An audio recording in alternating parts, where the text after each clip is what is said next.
Hello guys.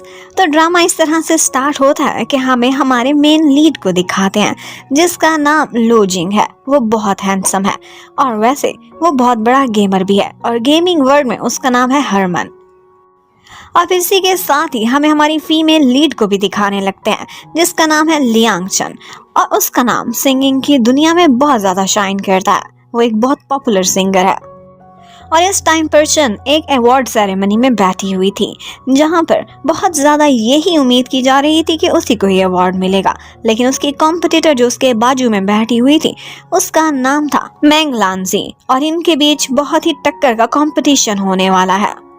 लेकिन इन दी and best female artist का award chen को ही मिल जाता है। लेकिन मेंग लांजी जब उसे गले लगाती है कॉन्ग्रेचुलेट करने के लिए तो साथ में टॉन्ट भी कर देती है कि ये अवार्ड तुम यही समझो कि तुम्हें कॉम्पनसेशन में मिल रहा है, कुछ पा रही हो तो इसके बदले तुम कुछ खो भी रही हो। लेकिन उसे इसकी बात समझ नहीं आती। जब वो स्टेज पर जाती है तब हमें पता चलता है कि एक्चुअली हर तरफ एक न्यूज़ लीक कर दी गई है और वो यही न्यूज़ थी कि मेंग लांजी सीक्रेटली किसी को डेट कर रही है और वो है यूशन। एक्चुअली यूशन इस वक्त chen का बॉयफ्रेंड है और वो chen के साथ चीट कर रहा था।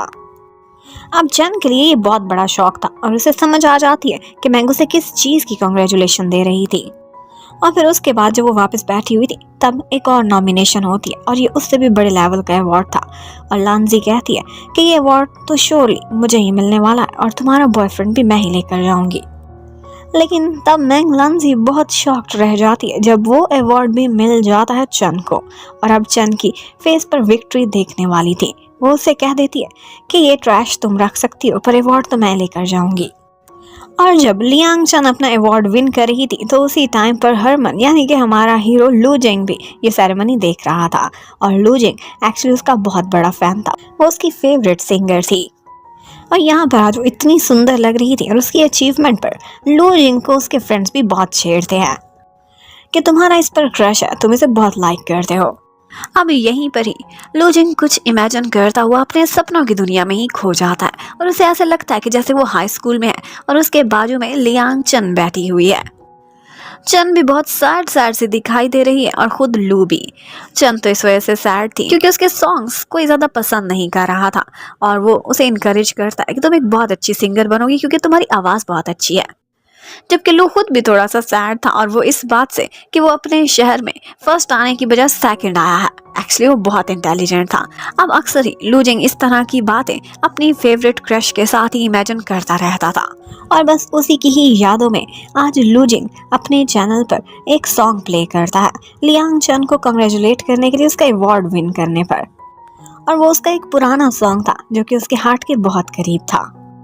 और इतनी ही देर में लू को एक बात पता चलती है और वो ये थी कि एक्चुअली लियांग chen के बॉयफ्रेंड ने उसके साथ चीट किया है। ये न्यूज़ हर जगह फैल चुकी थी कि chen आज बहुत हार्ट ब्रोकन होगी। लेकिन ये देखने के बाद वो कहने लगता है कि अच्छा हुआ ये ट्रैश उसकी लाइफ से निकल ही गया। chen इतनी परफेक्ट है कि यूशन उसे डिजर्व भी नहीं करता था। उधर chen हार्ट ब्रोकन तो थी और इवन के वो ये भी बोल देती है अपने मैनेजर को कि अगर इसी साल मुझे दोबारा प्यार हो गया तो मैं एक डॉग होंगी। और फिर इसी के साथ ही एक और कैरेक्टर की एंट्री होती है जो कि हमारा सेकंड मेन लीड है और उसका नाम है डिंग। वो एक सुपरस्टार है। जब उसे पता चलता है कि chen के साथ इतनी बड़ी ट्रेजेडी हो गई है, उसके साथ चीट हुआ है, वो हार्ट ब्रोकन होगी, तो वो अपनी शूटिंग छोड़ दूसरे शहर से इतनी लंबी ड्राइव करके तुरंत ही chen से मिलने के लिए निकल पड़ता है। वो नेक्स्ट मॉर्निंग ही उसके घर के बाहर पहुंचता है, उसे कॉल्स करता है। लेकिन जब उसे अंदाज़ा होता है कि वो सो रही होगी तो वो उसे डिस्टर्ब भी नहीं करता और अपने पूरे रात के ट्रैवल को ऐसे ही वेस्ट जाने देता है और उसके दरवाजे से ही वापस मुड़ जाता है। अब नेक्स्ट डे chen के पास उसकी असिस्टेंट आती है और केके उसे बताती है कि तुम्हारा गाना डाउनविंड दोबारा से पॉपुलैरिटी गेन कर रहा है। वो हैरान हुई थी तो उसे पता चलता है कि एक बहुत बड़े गेमर हरमन ने कल तुम्हारा गाना प्ले किया था अपनी लाइव स्ट्रीम में और उसी वजह से ये दोबारा से पॉपुलर होता जा रहा है और इसका ग्राफ ऊपर ही जाया जा रहा है। और इसके साथ साथ केके ये भी बताती है कि मैं अक्सर गेम्स देखती हूँ हरमन की और मुझे बहुत कूल लगता है, मुझे लगता है रियल लाइफ में भी वो इतना ही हैंडसम होगा। अब थोड़े ही दिनों बाद chen को एक प्रपोजल मिलता है और वो था एक ई स्पोर्ट्स कंपनी की तरफ से। ब्यूटीफुल सोल एक गेम थी जो कि हरमन प्ले करता था और वही गेमिंग कंपनी अब चन को अपना ब्रांड एम्बेसडर बनाना चाहती थी। और इसी प्रपोजल पर वो कहने लगती है कि आइडिया तो बहुत अच्छा है, मैं कुछ डिफरेंट करना भी चाहती हूँ, लेकिन मैं क्या करूँ, मैं गेमिंग में बहुत बुरी हूँ। और यहीं पर ही उसकी मैनेजर उसे मशवरा देती है कि तुम्हारा फ्रेंड है ना सनबिन, उसके साथ मिलकर तुम गेमिंग प्रैक्टिस कर सकती हो। और सनबिन वो बहुत अच्छा गेमर भी था और साथ में एक छोटा मोटा एक्टर भी। चन उसके साथ गेम खेलने की कोशिश करती है, लेकिन वो बेचारी बहुत नूब थी और यहाँ पर सनबिन अक्सर उससे तंग भी आ जाया करता था। उधर हमें लू को दिखाते हैं, वो अपने एक फ्रेंड से बहुत तंग था जो इधर उधर यूनिवर्सिटी में लड़कियों को उसका वीचैट नंबर शेयर कर दिया करता था। यहाँ पर वो गर्ल्स के मैसेजेस से तंग होता तो उसका फ्रेंड आकर उसका यूजर नेम चेंज करके हैप्पी बूट लिख कर रख देता है। वो कहता है इसके बाद गर्ल्स तुमसे 2 फुट फासला ही रखेंगी। पर उस ऐप की पॉलिसीज कुछ इस तरह की थी कि वो 1 महीने तक ये यूजर नेम चेंज नहीं कर सकता था।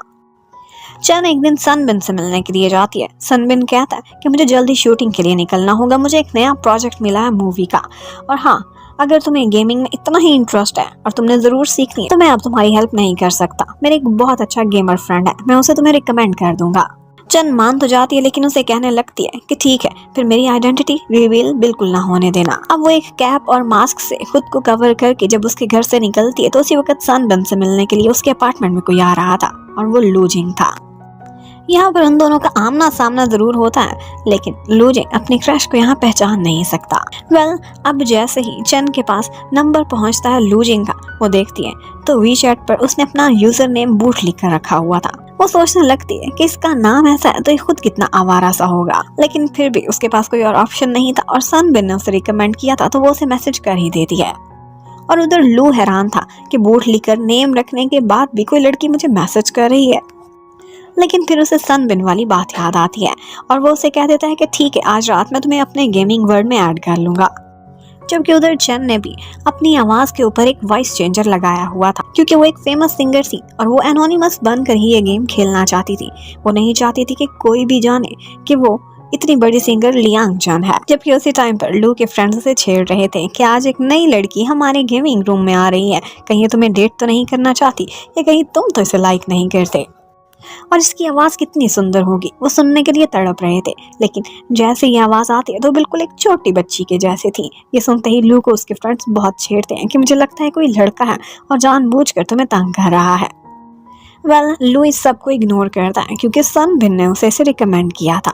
तो वो यहाँ पर गेमिंग वर्ल्ड में एंटर हो जाते हैं। यहाँ पर वो काफी देर तक फाइट करते रहते हैं, लेकिन चन का ये पहला एक्सपीरियंस था। वो तो डर के मारे टेबल के नीचे छुप जाती है और अपने साथ लू को भी छुपने को कहती है, लेकिन यहाँ पर लू उसको हिम्मत दिलाता है और कहता है कि मेरे साथ रहो, मैं तुम्हारी सुरक्षा करूंगा। और बस वो बिल्कुल एक हीरो की तरह से फाइट कर रहा था, एक कमांडो दिख रहा था और यहाँ पर चन ने उसे टाइटली हक किया हुआ था उसके पीछे छुपकर, और वो सारे रोबोट्स को वहां पर खत्म कर देता है। अब चन यहाँ पर गेम में बेशक नूब तो थी, लेकिन वो बहुत क्यूट सी हरकतें कर रही थी और यहाँ पर एक दफा सामान इकट्ठे करते हुए एक रोबोट आकर उसे खत्म कर देता है। अब उसे लू दोबारा से गेम में जिंदा कराता है और फिर उसके बाद उन्होंने एक छत से कूदकर नीचे जाना था। चन बहुत डरती है, लेकिन यहाँ पर भी बिल्कुल मूवीज वाला सीन होता है, एक रोमांटिक सीन जिसमें वो दोनों वहां से लैंडिंग करते हैं सीधे बलून्स के ऊपर। बेशक ये सब एक गेम में हो रहा था, लेकिन फिर भी बहुत रोमांटिक दिखता है। अब थोड़ी ही देर बाद गेम में एक हैंड बॉम्ब फेंकती है चन, जो कि वो रोबोट्स की तरफ फेंकना चाहती थी, लेकिन दीवार से टकराकर उन्हीं के पास आ जाता है और वो दोनों मिजरेबली वहां पर गेम में डाई हो जाते हैं। अब इसी तरह से ये गेमिंग सेशन ओवर होता है उसकी फर्स्ट क्लास का। अब उसके बाद नेक्स्ट डे हमें दिखाते हैं कि लू एक यूनिवर्सिटी स्टूडेंट है। वो अपनी क्लासेस लेने के लिए सुबह सुबह पहुंचा हुआ था। यहाँ पर यूनिवर्सिटी में बहुत सारी गर्ल्स का उस पर क्रश था और उसमें से एक चीची भी थी जो कि उसकी क्लासमेट थी। और सिर्फ चीची अकेली ही नहीं थी जो उसकी इतनी दीवानी थी, बल्कि वो जो भी लेक्चर लेने जाता था उस लेक्चर में कुछ अटेंडेंस ज्यादा ही हो जाया करती थी गर्ल्स की, क्योंकि वो इसी बहाने आकर लू को देखना चाहती थी। उधर चन कुछ दिनों से डिप्रेस्ड थी और वो आज नानजे यूनिवर्सिटी में जाना चाहती थी। ये उसकी यूनिवर्सिटी थी जहाँ से वो म्यूजिक क्लासेस लिया करती थी। वो कहती है कि अपनी इंस्पिरेशन की तलाश में फ्रेश होने के लिए मैं वहाँ जा रही हूँ, और उसी यूनिवर्सिटी में एक्चुअली लू एक स्टूडेंट था। आज लू भी एक इवेंट के लिए म्यूजिक डिपार्टमेंट जा रहा होता है और उसी डिपार्टमेंट में लियांग चन भी आ रही थी, लेकिन इस बारे में लू को कुछ खबर नहीं थी। जब वो वहां पर पहुंचती है तो वहां स्टेज पर कोई परफॉर्मेंस दे रहा था और वो था लू, जो कि एक वायोलिन बजा रहा होता है। और वो इतना जबरदस्त वायोलिन बजाता है कि एक दफा तो चन भी उसे देखती है तो देखती ही रह जाती है। एक्चुअली वो जिस एंगल से यहाँ पर लू को देख रही थी उसे उसका फेस क्लियर दिखाई नहीं देता, लेकिन इससे पहले कि वो आगे बढ़कर उसे देखती उसे कोई बुला लेता है और वो था उसका एक्स प्रोफेसर। और यहाँ पर कुछ प्रोफेसर उसके साथ सेल्फी लेकर उसे यूनिवर्सिटी के ग्रुप पर डाल देते हैं और यहीं से ही लू को पता चलता है कि आज उसका क्रश भी यहाँ पर पहुंची हुई थी। लेकिन इससे पहले कि उसके आने की वजह से वहाँ पर रश डलता, वो पीछे के रास्ते से अपनी वैन में बैठी हुई वहाँ से भाग जाती है। लेकिन वहां से जाते जाते एक लम्हे के लिए लू और चन दोनों की आईज मीट करी थी और उनका ये आमना सामना सिर्फ कुछ सेकंड्स का ही था। लेकिन एक्चुअली चन को ये बात नहीं पता थी कि इस वक्त वो जिस लड़के से चैटिंग कर रही है, यानी कि अपने गेमिंग फ्रेंड से, वो यही लू ही है। और लू की नजरें तो इस तरह से चन पर गड़ी थी कि वो अपने गेमिंग फ्रेंड को कोई भी मैसेज करने की बजाय बस 111 टाइप करके सेंड कर देता। वो चन में इतना खो गया था। अब चंद घर पहुंचकर पहले तो गेम की बहुत ज़्यादा प्रैक्टिस करती है, लेकिन हर दफ़ा वो फेलियर ही थी। अब वो अपने गेमिंग फ्रेंड लू से बात करने लगती है और उससे कहती है कि मैं इतनी मिजरेबल क्यों हूँ। वो उससे कहता है कि आहिस्ता आहिस्ता तुम सब कुछ सीख जाओगी। लेकिन आज वो बहुत अच्छे मूड में था और उस पर कोई भी टॉन्ट नहीं करता और इस बात का अंदाज़ा तो चन को भी हो जाता। एक्चुअली उसने चन को जो देखा था, उन दोनों की नजरें मिली थी, इसी वजह से उसका मूड इतना अच्छा था। अब शाम को वो लोग अपने गेमिंग सेशन में पहुंच जाते हैं। यहाँ पर वो सारे एक मिशन में इकट्ठे थे और यहीं पर ही लो के फ्रेंड्स बातों बातों में उसे हरमन नाम से बुलाते हैं और वहीं पर ही पता चलता है चन को कि ये तो वही हरमन है जो कि इतना फेमस गेमर है। वो उससे पूछने लगती है कि तुमने एक दफा लियांग चन का एक गाना प्ले किया था, क्या तुम उसके फैन हो?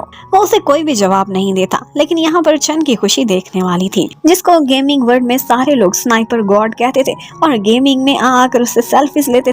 वो लड़का एक्चुअली चन का फैन था। खुश तो होना बनता ही था। अब गेम खेलते खेलते इसी बीच एक दफा जब चन जीप में बैठने वाली थी तो वो अपना हाथ आगे बढ़ाती है ताकि इसे हरमन छू सके। वो कहती है कि once in a life time opportunity है। लेकिन हरमन को क्या पता था कि ये चन है। वो तो उसे गेम में वहीं छोड़ता हुआ जीप लेकर निकल जाता है।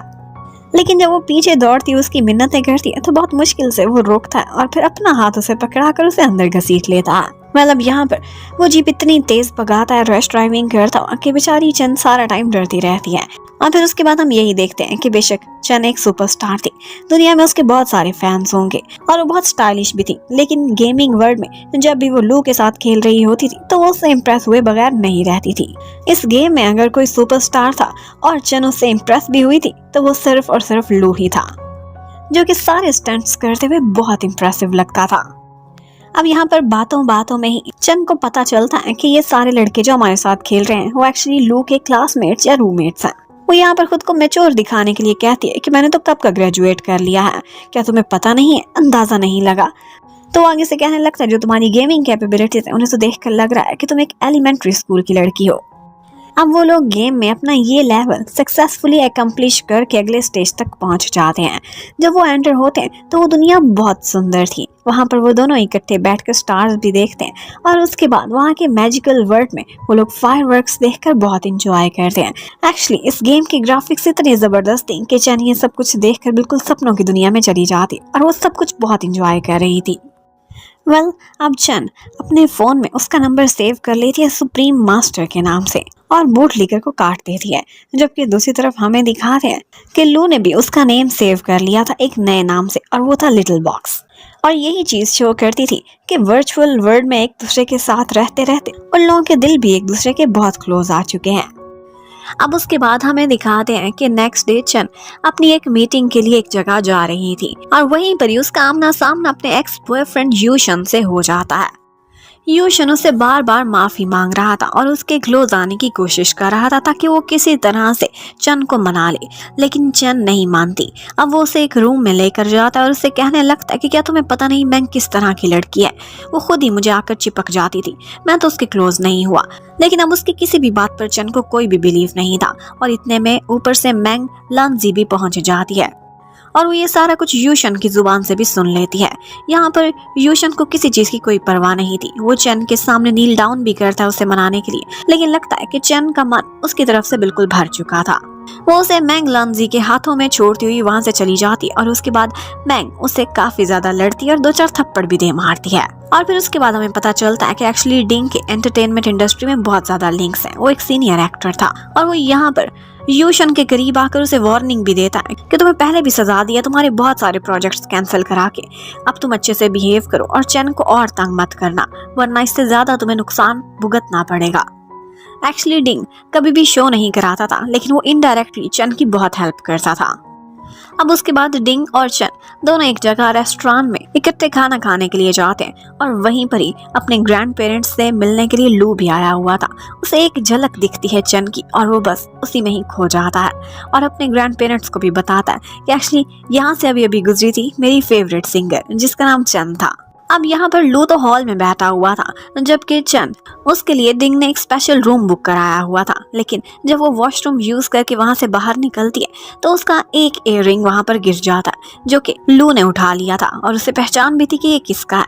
अब वो पीछे पीछे चलता है और जाकर यही इयररिंग उसे वापस करना चाहता था, लेकिन उसी समय बाहर बारिश हो रही थी। वो जैसे ही चन के करीब पहुंचता है उसे देने वाला था कि पीछे से डिंग आ जाता है और लू मुड़ जाता है। वो इयररिंग उसी को पकड़ाता हुआ वहां से निकल जाता है और बस इसी तरह से उनकी ये मुलाकात भी अधूरी रह जाती है। अब एक दिन चन देखती है कि जब हरमन लाइव आता है तो उसकी लाइव स्ट्रीमिंग पर इतने ज्यादा कमेंट्स थे कि वो देखकर हैरान रह जाती है कि वो इतना पॉपुलर है और उसके मन में यही ख्याल आता है कि बेशक अपनी फील्ड में ही सही, ये बिल्कुल डिजर्विंग है मेरे बराबर टक्कर का इंसान। अब एक दिन बातों ही बातों में चन लू से कहने लगती है कि मुझे कभी अपनी कोई फोटो तो दिखाओ, लेकिन वो आगे से कह देता है कि मेरी फोटो तुम्हें तभी मिलेगी जब तुम वॉइस चेंजर हटाओगी। लेकिन चन को इतना जरूर पता चल जाता है कि ये नानजे यूनिवर्सिटी में ही पढ़ता है, यानी कि उसका जूनियर है। उसी यूनिवर्सिटी से कुछ साल पहले चन ने भी अपनी ग्रेजुएशन कंप्लीट करी थी। अब बातों ही बातों में वो लोग अपने गेमिंग सेशन में पहुंच जाते हैं और अब की दफा वो लोग एक साइंटिस्ट का रूप धारे हुए थे। वो लैब में थे और यहाँ पर उन्होंने किसी तरह से यहाँ से बाहर निकलना था और यहीं पर ही गेम खेलते खेलते लू एक दफा एक जगह स्टैचू ही बनकर खड़ा हो जाता है। एक्चुअली उसके कमरे में उसकी ग्रैंड माँ आ गई थी और वो उन्हीं से ही बातें करने लगता है और जिस टाइम पर चन बिल्कुल आउट होने ही वाली थी वो उसे अपनी हेल्प के लिए बुला रही थी। वो एक हीरो की तरह पहुंचता है और उसे सारे इवल रोबोट से बचा लेता है और ये बिल्कुल एक फिल्मी सीन की तरह से लग रहा था। और यहाँ पर लू उससे कहने लगता है कि तुम इतनी खतरे में थी तो छुप क्यों नहीं गई थी, लेकिन वो आगे से कहने लगती है कि हम दोनों पार्टनर्स हैं, हम जिएंगे भी इकट्ठे और मरेंगे भी इकट्ठे, इसलिए मैं कहीं पे भी नहीं छुपी। और ये ऐसे लग रहा था कि जैसे एक रियल लाइफ का प्रॉमिस है। और उसी टाइम पर ग्रैंड पेरेंट्स को दिखाते वो कमरे के बाहर खड़े होकर सुन रहे थे कि लू किसी से बातें कर रहा है और ये उसके नॉर्मल गेमिंग पार्टनर्स में से नहीं है।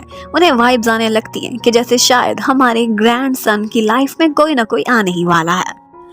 अब लू वैसे तो गेम में बहुत स्मार्ट था, लेकिन कभी कभी स्मार्ट इंसान की भी अकल जवाब दे जाती और आज भी कुछ ऐसा ही होता है। वो बार बार एक दीवार पर चढ़ते हुए हीरो बनने की कोशिश कर रहा था, लेकिन बीच से टनल का एक और रास्ता था जो कि चन उसे दिखाती है और उस बेचारे की सारी हीरोपंती निकल जाती है। अब चन जब सोने के लिए लेटती है तो तब भी उसे अपना और लू का इकट्ठा बिताए हुए समय बहुत याद आता है जो उन्होंने गेमिंग वर्ल्ड में गुजारा था और इसी गेम के थ्रू लगता है कि उनके दिल बहुत करीब आने लगे हैं। अब नेक्स्ट डे यूनिवर्सिटी में चीची के थ्रू एक बात पता चलती है लू को और वो ये थी कि उनकी यूनिवर्सिटी की एनिवर्सरी है, उसके लिए एक इवेंट वो लोग ऑर्गेनाइज करने वाले हैं।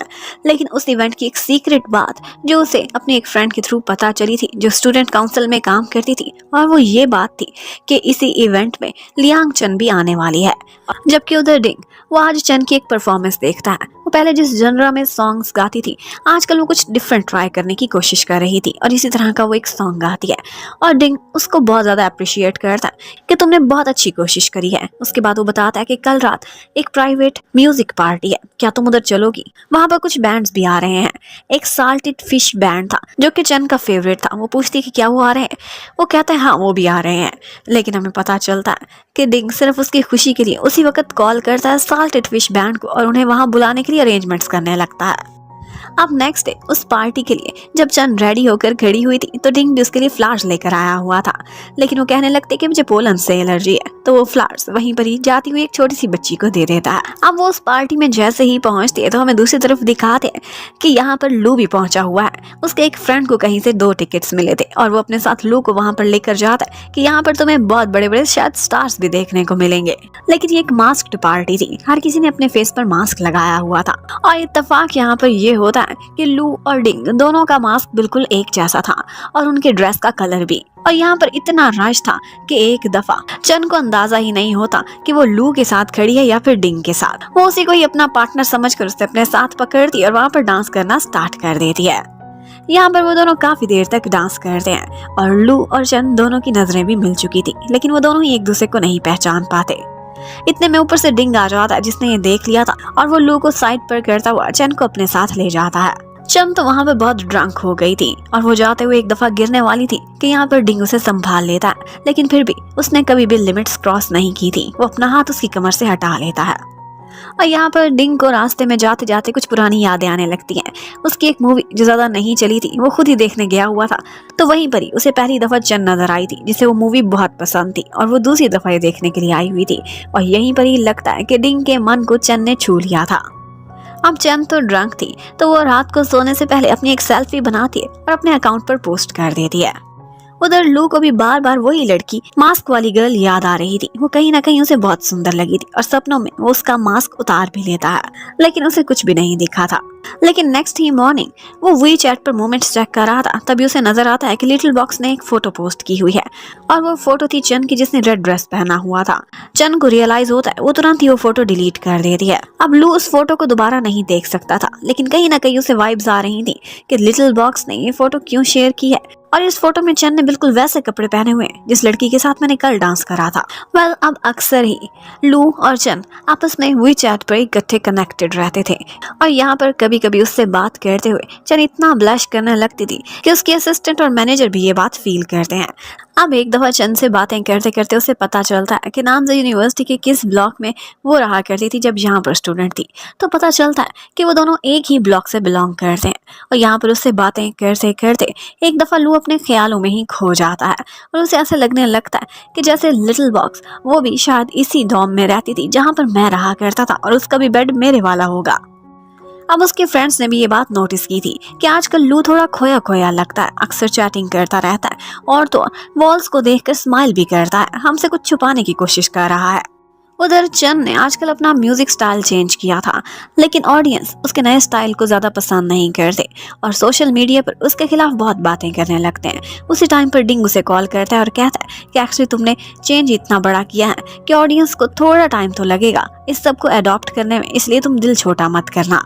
अब एक तरफ तो डिंग उसे तसल्ली देता है, दूसरी तरफ जब लिटिल बॉक्स का आज मूड बहुत खराब था तो लू भी उससे कहने लगता है कि कभी कभी हमारी लाइफ में ऐसे दिन आते हैं, लेकिन तुम हिम्मत मत छोड़ना। उसको कभी भी नहीं पता था कि जिस लिटिल बॉक्स से वो बातें करता है वो कोई और नहीं बल्कि चन ही थी। अब उसके बाद चन की नेक्स्ट डे एक परफॉर्मेंस थी।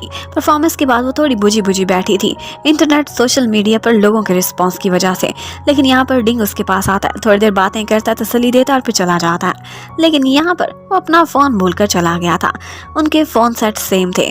थोड़ी देर बाद अपने आप को फ्रेश करके जब चन आती है और अपना फोन खोलने की कोशिश करती है तो वो देखती है कि इसका वॉलपेपर किसने चेंज करा है और फिर थोड़ी देर बाद उसे पता चलता है कि उसने अपना नहीं बल्कि डिंग का फोन उठाया हुआ था। लेकिन डिंग ने भी उसी की ही बर्थडे का पासवर्ड क्यों रखा हुआ है, ये बात उसे बहुत बॉदर करती है और यही बात वो लू से भी पूछ लेती है कि अगर एक लड़के ने आपकी बर्थडे को अपने फोन का पासवर्ड रखा हुआ है तो इसका क्या मतलब है कि वो आपको लाइक करता है। अब ये बात सुनते ही कि उसकी बर्थडे को किसी ने अपना पासवर्ड रखा हुआ है, वो थोड़ा सा तो जेलस होता है और इसी जेलसी में अपने फ्रेंड्स की गेम भी खराब कर देता है। दूसरी तरफ चन अब डिंग से थोड़ा फासला रखना चाहती थी। उसने उसके साथ डिनर का वादा तो किया था, लेकिन अब वो कहने लगती है कि मेरी तबीयत थोड़ी ठीक नहीं, मैं रेस्ट करना चाहती हूँ। अब डिंग सोचने लगता है कि क्यों ना यहीं पर ही इसके लिए डिनर का अरेंज कर दूं। लेकिन वही चन जिसने उसे भूख ना होने का बहाना किया था वो बड़े मजे से बैठी वहीं पर ही ऑर्डर करके खाना खा रही थी। ये देखकर डिंग को अंदाजा हो जाता है कि मुझे अवॉइड कर रही थी। अब चन थोड़ी बिजी थी, इसी वजह से वो लू से थोड़े दिनों से गेम नहीं खेल सकी थी। आज लू एक फेमस रेस्टोरेंट पर बैठा हुआ था। वहां पर बैठा वो क्रैब्स खा रहा होता है और यहाँ पर बाहर लोगों की लंबी क्यू लगी हुई थी। यहाँ का खाना खाने के लिए लोग हमेशा इतना ही घंटों घंटों का वेट किया करते थे। जबकि इतने में लिटिल बॉक्स मैसेज करती है लू को और कहने लगती है कि ऑनलाइन हो जाओ, मैं आज तुम्हारे साथ गेम खेलना चाहती हूँ। तो वो वहीं कहीं खाना हाथ में पकड़ता हुआ अपने साथ ले जाता है। वो इतना डेस्परेट था उसके साथ खेलने के लिए और समय बिताने के लिए। अब वो दौड़ता दौड़ता अपने रूम में पहुंचता है और वहां जाकर वो ऑनलाइन हो गया था। आज की गेम में वो लोग एक पार्टी में जा रहे थे। यहाँ पर इसने वैसा सा ही रेड ड्रेस पहना हुआ था जैसे कुछ दिनों पहले पार्टी में चन ने पहना था। लू उसे हाथ पकड़कर बाहर निकालता और अपना पार्टनर बनाकर साथ ले जाता है। अब बस वो दोनों खेलते खेलते काफी इंजॉय करते हैं। लेकिन यहाँ पर लू जो एकदम हीरो लग रहा था उसके पास ही एक बम फोड़कर चन ने उसकी फेस ब्यूटी का ये हाल कर दिया था। अब थोड़ी देर बाद वो लोग छाता पकड़कर एक विंडो से अपनी लैंडिंग करने लगते हैं और इकट्ठे बहुत अच्छे लगते हैं। जैसे ही उनका ये सेशन ओवर होता है तो चैन कहने लगती है कि बहुत लेट हो गया है, आई थिंक हमें सोना चाहिए। और ये कहती हुई वो चली जाती है, लेकिन लू अभी तक स्क्रीन के सामने बैठा हुआ था। उसका मन ही नहीं भरा था चैन के साथ समय बिताकर, और वो यही चाहता था कि लिटिल बॉक्स दोबारा से ऑनलाइन हो जाए, लेकिन वो नहीं होती। उधर चैन, वो बेशक ऑनलाइन तो नहीं थी, लेकिन वो सोच रही थी सिर्फ और सिर्फ लू के बारे में। वो कहने लगती है कि इतना अच्छा मेरा फ्रेंड है, इसको मैं खाने पर तो ट्रीट कर नहीं सकती, तो क्यों ना इसे गिफ्ट भेजूं। उसकी फेवरेट सिंगर लियांग चन, जो कि वो खुद ही थी, उसका एक नया एल्बम वो उसके डॉम के एड्रेस पर सेंड कर देती है। जबकि उधर डिंग को अपने मैनेजर के थ्रू पता चल जाता है कि चन ने उसका फोन ओपन कर लिया था और उसे पता चल गया था कि उसका पासवर्ड क्या है। और यही बात डिंग को समझ आ जाती है। अब वो जानबूझकर एक दफा मिलने के लिए जाता है और चन से कहता है कि जल्दी मेरी मम्मी का बर्थडे आने वाला है 7 नवंबर को, समझ नहीं आ रही उनको क्या गिफ्ट दूं। और यहीं से ही चन को समझ आ जाती है कि इसने मेरा नहीं बल्कि अपनी मम्मी की बर्थडे का पासवर्ड ही रखा हुआ होगा। एक्चुअली डिंग चाहता था कि चन उससे फासला ना रखे, बल्कि उसे अपने फ्रेंड जोन में शामिल किए रखे। और उसके बाद हमें एक और बात पता चलती है, और वो ये थी कि लू अपने गेमिंग कंपटीशन के लिए एक दूसरे शहर जा रहा है। ग्वांगझाओ जाते हुए उसकी फ्लाइट में इकोनॉमी क्लासेस के सारे टिकट्स फुल हो गए थे, तो 2 फ्रेंड्स में से सिर्फ एक की टिकट अपग्रेड कर दी गई थी फर्स्ट क्लास में, और वो था लू का फ्रेंड। अब इत्तेफाक से उसी फ्लाइट पर चन भी जा रही थी फर्स्ट क्लास की पैसेंजर बन के। यहाँ पर लू अपने फ्रेंड से मिलने के लिए एक दफ़ा फर्स्ट क्लास में आता है, क्योंकि वो उसके मैसेज का जवाब नहीं दे रहा था। तो यहीं पर ही वो चैन को बैठे हुए देख लेता है। अब उसी समय उसकी चैटिंग भी चल रही थी लिटिल बॉक्स के साथ, और उसी टाइम पर जब वो लिटिल बॉक्स को मैसेज करता था तो किसी की नोटिफिकेशन पॉप होती थी, और वो थी वहाँ पर चैन के फ़ोन की। अब बार बार वो यही चीज़ नोटिस करता है तो उसे शक होने लगता है, लेकिन इतने में चैन ने अपने नोटिफिकेशन ऑफ कर दिए थे, जिसकी वजह से उसका शक ही रह जाता है। फिर भी वो मुड़ता है और एक दफा उसे लिटिल बॉक्स कहकर पुकारता है, पर उसी वक्त अनाउंसमेंट हो रही थी, वो उसकी आवाज नहीं सुन पाई थी, तो लू चुपचाप वहां से निकल जाता है। उसे बस यही लगा था कि शायद ये मेरा सिर्फ एक शक था। अब फाइनली लू ग्वांगझाओ में पहुंच चुका था और चैन भी, और वो लोग जिस होटल में जाते हैं वहां की लॉबी में भी उनका आमना सामना होने ही वाला था कि यहाँ पर भी उनकी मुलाकात मिस हो जाती है। अब इसी शहर में सैर करते हुए लू को एक जगह पर एक टॉय दिखता है, जो देखते ही उसे लिटिल बॉक्स की याद आने लगती है। वो सोचता है कि मैंने उसे कभी कोई गिफ्ट नहीं दिया, तो क्यों ना ये दूं। लेकिन वो गिफ्ट ऐसे ही नहीं मिलने वाला था, उसके लिए उन्हें एक कंपटीशन करना पड़ना था, और वो था डूरियन खाने का। और डूरियन की स्मेल ऐसी थी जो लू ज्यादा देर स्टैंड नहीं कर पाता, और बस उसके बाद हार के वहां से निकल जाता है। लेकिन उसे वो डॉल इतनी पसंद आई थी कि वो जाकर वहाँ की जो ऑनर थी रेस्टोरेंट की, उनसे रिक्वेस्ट करने लगता है, और इतना क्यूट फेस बनाता है कि वो उसे दिए बगैर नहीं रह सकती थी। अब अपनी स्किल से ना सही, लेकिन अपनी क्यूटनेस से ही सही, लू ने वो डॉल लिटिल बॉक्स के लिए हासिल कर ही ली थी। जबकि दूसरी तरफ हमें ये भी दिखाते हैं कि आज चन का आमना सामना होता है एक लड़की से जिसका नाम मा शान था। ये मा शान एक स्ट्रगलिंग एक्ट्रेस थी। एक्चुअली वो बहुत पुरानी फ्रेंड थी चन की, लेकिन वो उसे देखकर ऐसे इग्नोर करती है कि जैसे उनके बीच शायद कोई मिसअंडरस्टैंडिंग हो गई थी। शान उसके ज्यादा करीब नहीं आना चाहती थी, और शान ही वो लड़की थी जिस पर सन बिन का क्रश भी था। और सन बिन बहुत अरसे से चन का क्लोज फ्रेंड रहा था, इवन के ऐसा फ्रेंड जो कभी कभी उसे अवॉइड भी करता था, लेकिन फिर भी उनकी दोस्ती खत्म नहीं होती थी। अब लू अपने कमरे में पहुंचकर लिटिल बॉक्स को उसी डॉल की फोटो भेजता है और कहता है कि मुझे बिल्कुल तुम्हारे जैसी लगती है। और यहाँ पर चन, उसे भी वो डॉल बहुत क्यूट लगी थी, वो उसे अपने वॉलपेपर पर लगा लेती है। और इसके साथ ही चन उसे एक फोटो भेजती है कि तुम्हारे लिए भी मेरे पास एक गिफ्ट है, और वो था लियांग चन का कॉम्प्लीमेंट्री एल्बम, जिस पर उसका ऑटोग्राफ भी था, और ये नॉट फॉर सेल था। ये देखते ही लू भी बहुत खुश हो जाता है। अब थोड़ी देर बाद वहाँ पर चन ने अपनी गेम खेलनी थी लू के साथ। यहाँ पर उन दोनों के पास ही अपना अपना कंप्यूटर तो था नहीं, तो वो एक कैफे में चले जाते हैं, और यहाँ पर चन ने भी अपनी असिस्टेंट का आईडी यूज किया था एक कैफे में जाने के लिए। यहाँ पर वो पीसी ऑन करने के लिए बटन तलाश कर रही थी कि ऊपर से गुजरता हुआ लू उसके लिए पीसी ऑन कर देता है। वो ऑटोमेटिक था, लेकिन यहाँ पर वो उसका फेस नहीं देख पाया था। अब वो दोनों एक गेमिंग सेशन में जाते हैं, इकट्ठे बहुत देर तक खेलते हैं, लेकिन उन्हें ये नहीं पता था कि वो दोनों एक ही कैफे में मौजूद हैं। लेकिन थोड़ी ही देर बाद वहां पर एक अनाउंसमेंट होने लगती है। एक बंदा आकर पूछ रहा था कि किसने ये राइस ऑर्डर किए हैं, और यही बात जो वो बार बार बोलता था लू को और जन को दो तरफ से सुनाई देती थी। उन्हें समझ आ गई थी कि वो दोनों एक ही साइबर कैफे में पहुंचे हुए हैं। उसी टाइम पर चन डर जाती है और अपने फेस को मास्क से कवर कर देती है, जबकि लू वो तो 1 मिनट में खड़ा हो जाता है और अपने इर्द गिर्द तलाश करने लगता है कि लिटिल बॉक्स कहाँ है। अब लू तो उसे तलाश करता ही रह जाता है, लेकिन चन एक साइड से वहां से भाग गई थी और खुद को जाकर मिरर में देखती है और कहने लगती है कि आज मैं बहुत ही मैसी और अगली लग रही हूँ, इस तरह से मैं उससे नहीं मिल सकती। अब एक दफा लू बेचारा हर्ट तो बहुत हुआ था। वो लिटिल बॉक्स को देख सकता था, लेकिन चांस उसके हाथ से निकल गया था। अब उसके बाद नेक्स्ट डे उसका गेमिंग कंपटीशन था, लेकिन यहाँ पर उसको जो नंबर मिला था वो बहुत लेट होने वाला था और इसी वजह से वो यहाँ पर अरेंज होने वाली चन की फैन मीटिंग को अटेंड नहीं कर सकते थे, जो कि उसने स्पेशली अरेंज की थी अपने स्पेशल फैंस के साथ, और इसका टिकट बहुत मुश्किल से लू ने हासिल किया था। अब वो लोग यहीं पर ही कुछ और लोगों से ये बात डिस्कस करते हैं और उसके बाद उनसे अपनी सीट स्विच कर लेते हैं। अब वो लोग अपनी परफॉर्मेंस देने के बाद तुरंत ही भागते हुए जाते हैं जहां पर चन की फैन मीटिंग चल रही थी। यहाँ पर वो पहले एक परफॉर्मेंस देती है और उसके बाद स्टेज पर खड़े होकर उसने एक लकी ड्रॉ करना था, और इसमें उस पर्सन का नाम आता है जो कि स्टेज पर आकर चन से मिल सकेगा, और वो नंबर था 187, और वही नंबर एक्चुअली लू के हाथ में था, जो कि भागता भागता अंदर पहुंचने की कोशिश कर रहा था, लेकिन बार बार 187 को बुला रहे थे, वो आ नहीं रहा था। इतने में वो एक और लकी ड्रॉ निकाल लेते हैं और वो था कोई और नंबर। और बस ये देखकर लू बहुत दुखी होता है, क्योंकि वो बस अंदर पहुंचने में 2 मिनट लेट हो गया, वरना वो स्टेज पर इस शख्स की जगह आज खड़ा हुआ होता चन के साथ। लेकिन उसके बाद जैसे ही क्वेश्चन आंसर सेशन स्टार्ट होता है तो यहाँ पर मौका मिल गया था। लू उससे पूछने लगता है कि गेमिंग की दुनिया में आपका फेवरेट ब्रॉडकास्टर कौन है, और जैसे ही चन उसकी आवाज सुनती है उसे लगने लगता है कि ये आवाज उसने पहले भी कहीं सुनी है। उसे बार बार अपने गेमिंग फ्रेंड का ख्याल तो आ रहा था, लेकिन उसे कुछ कंफर्म नहीं हुआ था। वो यहाँ पर आगे से हरमन का नाम ले देती है, और इतने में वहाँ पर डिंग आता है और सबको कहने लगता है कि चन मेरी बहुत अच्छी फ्रेंड है और मैं और ये अक्सर इकट्ठे गेम्स खेला करते हैं। लू का क्वेश्चन करने का चांस तो खत्म हो गया था। अब वो निराश सा वहाँ से चला जाता है। अब उसके बाद लू की और चन की वीचैट पर बात होती है और वो फैसला करते हैं कि आज रात को वो दोनों इकट्ठे गेम खेलेंगे। लू काफी एक्साइटेड हो गया था, जबकि उधर चन को अचानक ही अपने साथ डिनर पर लेकर चला जाता है डिंग, जिसे वो इनकार नहीं कर पाती।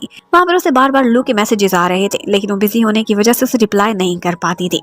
यहाँ पर डिंग उसे बर्थडे गिफ्ट के तौर पर एक एक्सपेंसिव नेकलेस भी देता है और खुद ही उसे पहनाता भी है, जबकि उधर लू बेचारा परेशान हो रहा था कि लिटिल बॉक्स ने वादा किया और अभी तक गेम खेलने के लिए ऑनलाइन नहीं हुई। वो भी तड़प रही थी उससे खेलने के लिए, लेकिन क्या करती, अपनी मजबूरियां थी। इतने में डिंग उससे कहता है कि मैंने गेमिंग सेटअप अरेंज करा है, क्या तुम मेरे साथ गेम खेलोगी ब्यूटीफुल सोल। अब उसने इतना कुछ किया था तो वो इनकार नहीं कर पाती, उसके साथ खेलने लगती है, जबकि उधर लू उसकी जेलसी देखने वाली थी।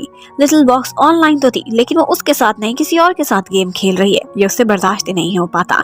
और जब वो बाद में डिंग के चले जाने के बाद ऑनलाइन होती है तो अब की बार लू उसके साथ खेलने से इनकार कर देता है। नेक्स्ट डे लू ने कंपटीशन जीत तो लिया था, लेकिन उसके फेस पर जरा भी स्माइल नहीं थी, उसका माइंड सिर्फ लिटिल बॉक्स की तरफ था। अब उसके बाद दिन के टाइम पर भी चन उसे मैसेज करती है और कहती है कि ऑनलाइन आओ और गेम खेलो, लेकिन लू इनकार कर देता है कि मैं मूड में नहीं हूँ। उसे काफी गुस्सा था उसके कल रात के बिहेवियर की वजह से, लेकिन फिर भी उसके बार बार कहने पर वो ऑनलाइन आ ही जाता है। और यहाँ पर उसे एक सूटकेस गिफ्ट किया था जो कि गेम में बहुत एक्सपेंसिव था, लेकिन एक्चुअली चन ने ऑफ कोर्स ये खुद तो कमाया नहीं था अपने पॉइंट से, बल्कि उसने सिर्फ और सिर्फ खरीदा था। अब उसके साथ वहाँ पर गेम खेलते हुए जब वो ऑनलाइन थी तो उसी टाइम पर ऊपर से डिंग भी आ जाता है, और वो जैसे ही उससे बात करता है तो उसकी आवाज लू ने भी सुन ली थी, और उसे ये भी पता चल जाता है कि कल रात डिंग इसके साथ था और वो आज अपने कपड़े लेने के लिए आया है। एक्चुअली वो कोट वहाँ पर भूल गया था। अब लू इतना जेलस होता है कि वो तुरंत ही गेम में ऑफलाइन हो जाता है। उसे समझ नहीं आ रही थी कि वो लिटिल बॉक्स को लेकर इतना पोजेसिव और इनसिक्योर क्यों फील कर रहा है। अब नेक्स्ट टाइम जब वो लोग दोबारा गेमिंग सेशन में आते तो अब की बार चन इतनी नर्वस थी कि वो अपना वॉइस चेंजर लगाना भूल गई थी, और उसकी आवाज लू जिंग उसका इतना बड़ा फैन था, कैसे भूल सकता था। वो तुरंत ही उसे पहचान लेता है और उसे समझ आ जाती है वो अपनी इमेजिनेशंस में पहुंच चुका था। इतना अरसा वो जिस लड़की के साथ खेलता था वो लिटिल बॉक्स कोई और नहीं बल्कि उसका क्रश चन ही थी। बस उसके फेस पर आज स्माइल ही स्माइल रहती है। वो उसे नहीं बताता कि तुमने वॉइस चेंजर नहीं लगाया, बल्कि उसके साथ बातें भी करता रहता है, गेम भी खेलता रहता है, लेकिन आज उसका सारा ध्यान सिर्फ और सिर्फ चन पर था। इसी वजह से वो बिल्कुल भी अच्छा परफॉर्म नहीं कर पाता और नूबड़ों की तरह की मिस्टेक करता हुआ बार बार आउट हुए जा रहा था। लेकिन एक्चुअली लू के माइंड में यही चल रहा था कि वो इस दुनिया का सबसे लकी पर्सन है। अब फाइनली गुआंगझो से वो लोग वापस आ चुके थे और यहाँ पर जैसे ही वो अपनी यूनिवर्सिटी में पहुंचता है तो वो चीची के थ्रू अपने उसी यूनिवर्सिटी के एनिवर्सरी फंक्शन में जाना चाहता था जहाँ पर चैन आने वाली थी। लेकिन चीची ने अपना पार्टनर किसी और को बना लिया था और वहाँ पर मेंबर्स और उनके पार्टनर्स के अलावा और कोई जा ही नहीं सकता था। लेकिन लू कैसे अपना चांस गिव अप कर सकता था चैन को दोबारा से देखने का। वो यहाँ पर उसके पार्टनर के पास आता है, उसे 2-4 बातें लगाता है, उसके साथ कुछ डिस्कशन और डीलिंग्स करता है और उसके बाद उनके बीच सारा कुछ सेट हो चुका था। जब यूनिवर्सिटी के एनिवर्सरी वाले दिन वहाँ की चीफ गेस्ट बनकर वहाँ पर पहुंच जाती है लियांग चैन। वॉच बहुत सुंदर लग रही थी और उसे ये भी लग रहा था कि शायद यहाँ पर लू भी आ जाएगा उसे देखने के लिए। वो स्पेशल कुछ ज्यादा ही रेडी हो रही थी। उसे पता था कि लू यहीं पढ़ता है और वो उसकी फेवरेट सिंगर है। यहाँ पर लू उसे मैसेज करता है। वो उससे एक बहाने से पूछती है कि इस समय तुम कहाँ हो। वो एक गेट का नाम बताता है और फिर बाद में देखने लगता है तो वहीं पर ही चन चोरी उसे तलाश करने में लगी हुई थी कि वहाँ पर एक और मोटा सा लड़का था जो कि उसे ऑटोग्राफ लेने के लिए खड़ा हुआ था। अब ये देखने के बाद तो लू को और कोई भी कंफ्यूजन नहीं रह जाता कि लिटिल बॉक्स और चन दोनों एक ही पर्सन है। अब जब स्टेज पर चन अपनी परफॉर्मेंस देती है तब भी लू उसे देखे जा रहा था और फिर उसके बाद वो स्टेज पर चीची का पार्टनर बनकर उसके साथ पहुंचता है और उसे एक गिफ्ट भी देता है। लू बहुत हैंडसम था और यहाँ पर वो एक सेंटेंस बोलता है। उसकी आवाज से चन को लग रहा था कि जैसे ये तो हरमन की ही आवाज है, लेकिन उसके बाद वो वहां से निकल जाता है और कमरे में बैठकर यहाँ पर चन भी अपने असिस्टेंट से यही कह रही थी कि जो लड़का स्टेज पर आया था वो बहुत हैंडसम था। और ये सारी बातें लू खड़ा होकर बाहर सुन भी रहा था। इतने में वो जैसे ही बाहर निकलती है, एक साइड पर जाने ही वाली थी कि पीछे से कोई लू को आवाज देता है और वो जैसे ही लू जिंग का नाम सुनती है वो तुरंत ही मुड़ती है उसे देखने के लिए। और यहाँ पर वो पहली दफा जब उसके सामने आई थी और यहीं पर वो घबरा के नर्वस होकर गिर जाती है। अब उसे इतनी एम्बेरसमेंट होती है कि वो लू जिंग हरमन के सामने पहली ही मुलाकात में गिर चुकी है तो वो उससे मिलने की बजाय वहां से भाग जाती है। अब वहाँ से वापस आकर चन बहुत ज़्यादा एम्बेरस हो रही थी कि मैं कैसे इतने हैंडसम लड़के के सामने गिर सकती हूँ। और उसके असिस्टेंट के उससे कहने लगती है कि तो क्या हुआ, तुम दोनों एक दूसरे को पहली दफ़ा देख रहे थे और बाद में कभी मुलाकात हो या ना हो। लेकिन यहाँ पर चन उसे बता भी नहीं सकती थी कि तो वही लड़का है जिसके साथ वो रोज़ाना गेम खेलती है और चैटिंग करती है। अब शाम को चन खुद को फ्रेश करने के लिए पीसी के सामने आकर बैठती और गेम खेलने ही वाली थी, लेकिन ऑनलाइन होने से पहले उसे वही एम्बेरसमेंट वाला मोमेंट याद आने लगता है और वो हरमन के साथ खेलने को कैंसिल करके वहां से उठ जाती है। लेकिन थोड़ी देर बाद लो जिंग उसे मैसेज करता है और कहता है कि ऑनलाइन आ जाओ, लेकिन आगे से वो एक्सरसाइज करती हुई उसे मना कर देती है और कहती है कि मैं नहा रही थी वॉशरूम में तो मेरे हाथ पर चोट लग गई, इसी वजह से मैं अभी कीबोर्ड अच्छे से यूज नहीं कर सकती। अब लू जिंग तो स्माइल करने लगता है क्योंकि उसे तो पता था कि यही उसकी लिटिल बॉक्स है और यही चन, लेकिन चन को पता नहीं था कि वो उसे अच्छे से पहचानता है।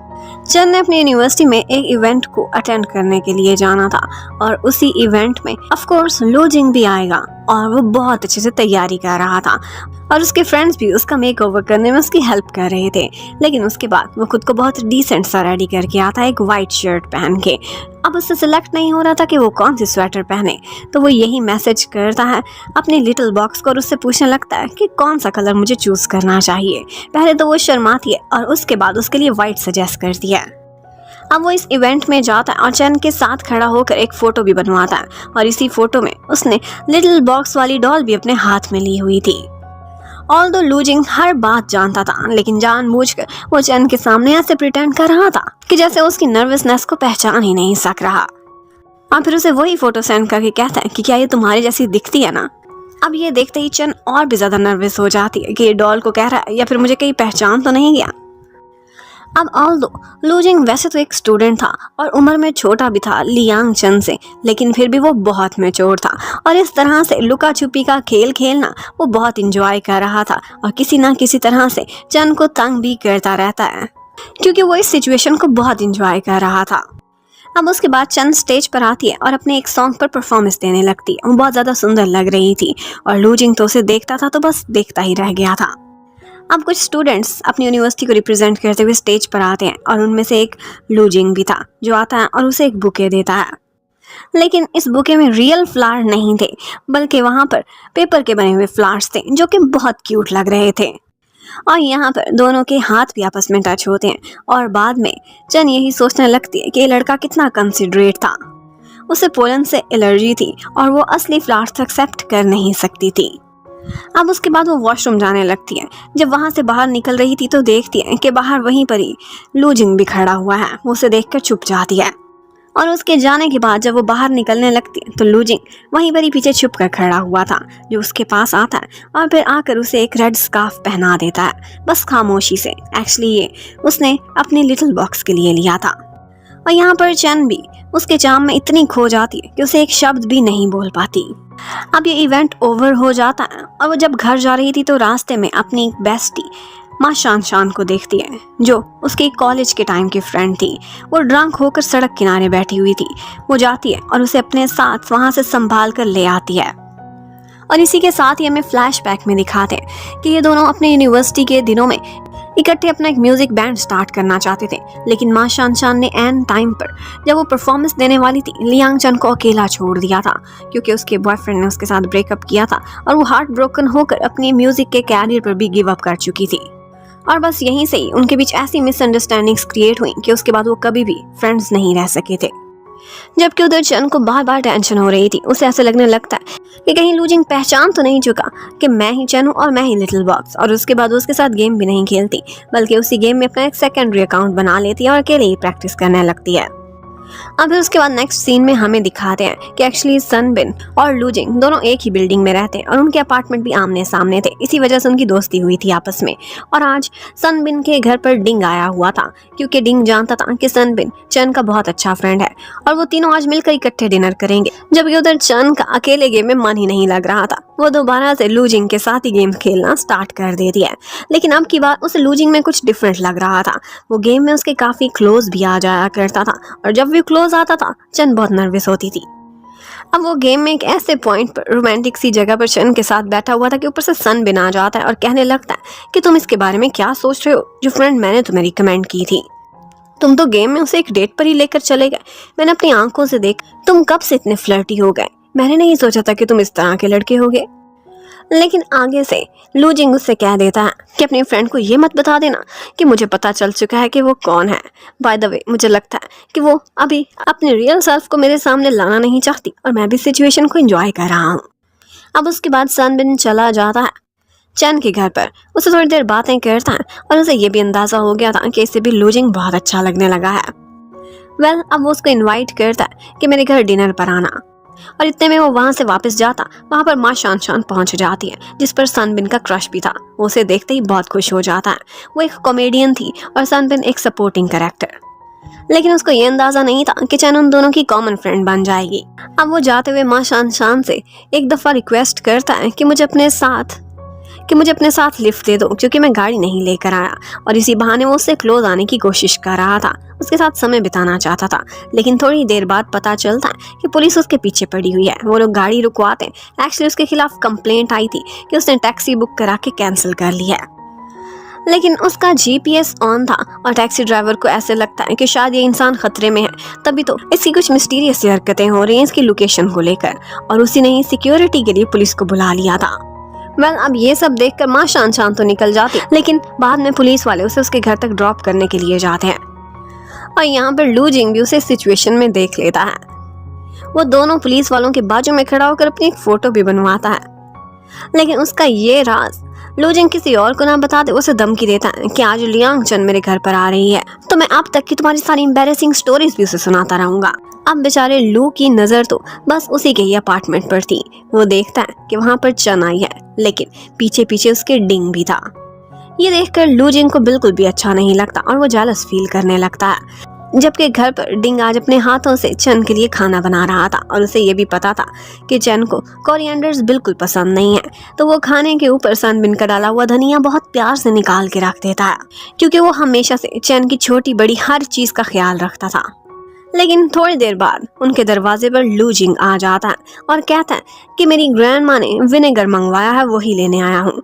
अब इसी बहाने वो आकर सिर्फ चैन को देखना चाहता था, लेकिन यहाँ पर वो देखता है कि वो और डिंग दोनों काफी क्लोज हैं, तो वो जेलस हो जाता है। और साथ ही साथ वो लू जिंग के बारे में कहती है कि ये तो एक यंग सा बॉय है, यूनिवर्सिटी स्टूडेंट। तो वो सोचने लगता है कि ये मुझे इतना इमेच्योर समझती है, तो उसका मूड खराब हो जाता है। लेकिन थोड़ी देर बाद उससे सुकून ही नहीं हो रहा था। वो दोबारा से कुछ मांगने के बहाने वहाँ पर पहुँच जाता है और अब की बार वो देखता है कि फिर से डिंग और चन काफी क्लोज हैं, तो वो जेलसी में निकल जाता है और उसकी फेस से उसकी जेलसी साफ नजर आ रही थी और चन ये एंजॉय भी कर रही थी। अब लास्ट टाइम वो एक और बहाने से आया था और वो ये था कि मेरी ग्रैंड माँ कहीं पर फ्राइंग पैन रखकर भूल गई हैं और अब तुमसे मांगने के लिए भेजा है। और बस अब की बार भी उसकी शक्ल देखने वाली थी। जब वो देखता है कि कार्ड्स खेलते हुए डिंग ने चन के हाथों को छुआ है, तो बस उसका मन कर रहा था किसी फ्राइंग पैन से वो डिंग को धो के रख दे। वेल उसके बाद वहां से डिंग और शन दोनों चले जाते हैं, लेकिन सनबिन आकर लूजिंग को कहता है कि तुमने खुद को समझ क्या रखा है, आज मेरे घर के कितने चक्कर लगाए हैं, तुम्हें पता भी है वो सेलिब्रिटी है, उसके इर्द गिर्द लड़के हर वक्त मंडलाते रहते हैं, वो तुम्हें क्यों चूज करेगी। लेकिन लूजिंग को कोई परवाह नहीं थी। वो नीचे जाता है और ठंड थी वहां पर। इससे पहले कि डिंग अपना कोट उतार कर चन को देता, वो आता है और उसे अपना कोट पहना देता है और साथ में टॉन्ट भी करता है कि मैं तो यंग हूं ना, तुम मेरी तरह यंग नहीं, शायद इतनी सर्दी बर्दाश्त न कर सको। अब घर पहुंचकर भी चन कभी उसके कोट को देखती थी तो कभी उसके दिए हुए पेपर फ्लावर को। अब चन को बहुत ज्यादा क्यूरियोसिटी हो रही थी। वो लू के बारे में ज्यादा से ज्यादा जानना चाहती थी और सनबिन तो उसका हमसाया था और उसका फ्रेंड भी, वो उसे बहुत कुछ इन्फॉर्मेशन दे सकता था। वो उसको कॉल करती है और कहती है कि क्या तुम घर पर अकेले हो, और फिर उससे मिलने के लिए आने लगती है। उसी टाइम पर उसके पास लू भी बैठा हुआ था, जो कि झूठ बोल देता है कि मैं तो अपने घर पर अपने डॉग के साथ खेल रहा हूँ। अब चन तुरंत ही वहां पहुंचने लगती है और फिर उसे ये भी बताती है कि मैं एक्चुअली कोट भी वापस करना चाहती थी लू को, जो उसने कल मुझे लैंड किया था। शायद वो मेरा फैन है और कोट दे के बदले में मुझे एक बिग हग लेना चाहता हूँ। लेकिन उसी टाइम पर उसके लिविंग एरिया में बैठा हुआ लूजिंग ये सारा कुछ सुन लेता है और चन एम्बैरेस ही रह जाती है। अब वो उसे देखकर उसका कोट उसे वापस करती है थैंक्स के साथ, लेकिन वो कहता है कि चाहो तो एक कोट रख भी सकती हो और मुझे थैंक्स वाला हक भी सिर्फ दे सकती हो। अब ये सुनते ही चंद तो ब्लश करने लगती है और तुरंत ही वहां से वापस जाने लगी थी, लेकिन लू कहने लगता है कि मैं तुम्हें नीचे तक सी ऑफ कराता हूँ। अब एलिवेटर में भी चंद खड़ी हुई बस यही इमेजिनेशंस कर रही थी कि अगर यहाँ पर कोई सीन क्रिएट हो जाए, एलिवेटर खराब हो जाए, तो लू मुझे प्रोटेक्ट करता हुआ कितना माचो लगेगा।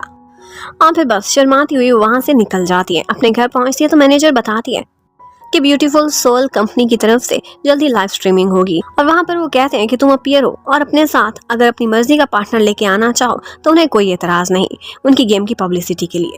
अब वो अपने मैनेजर से कहकर लू जिंग को कांटेक्ट कराती है कि तुम एक गेम के लिए क्या लियांग चन के पार्टनर बन सकते हो।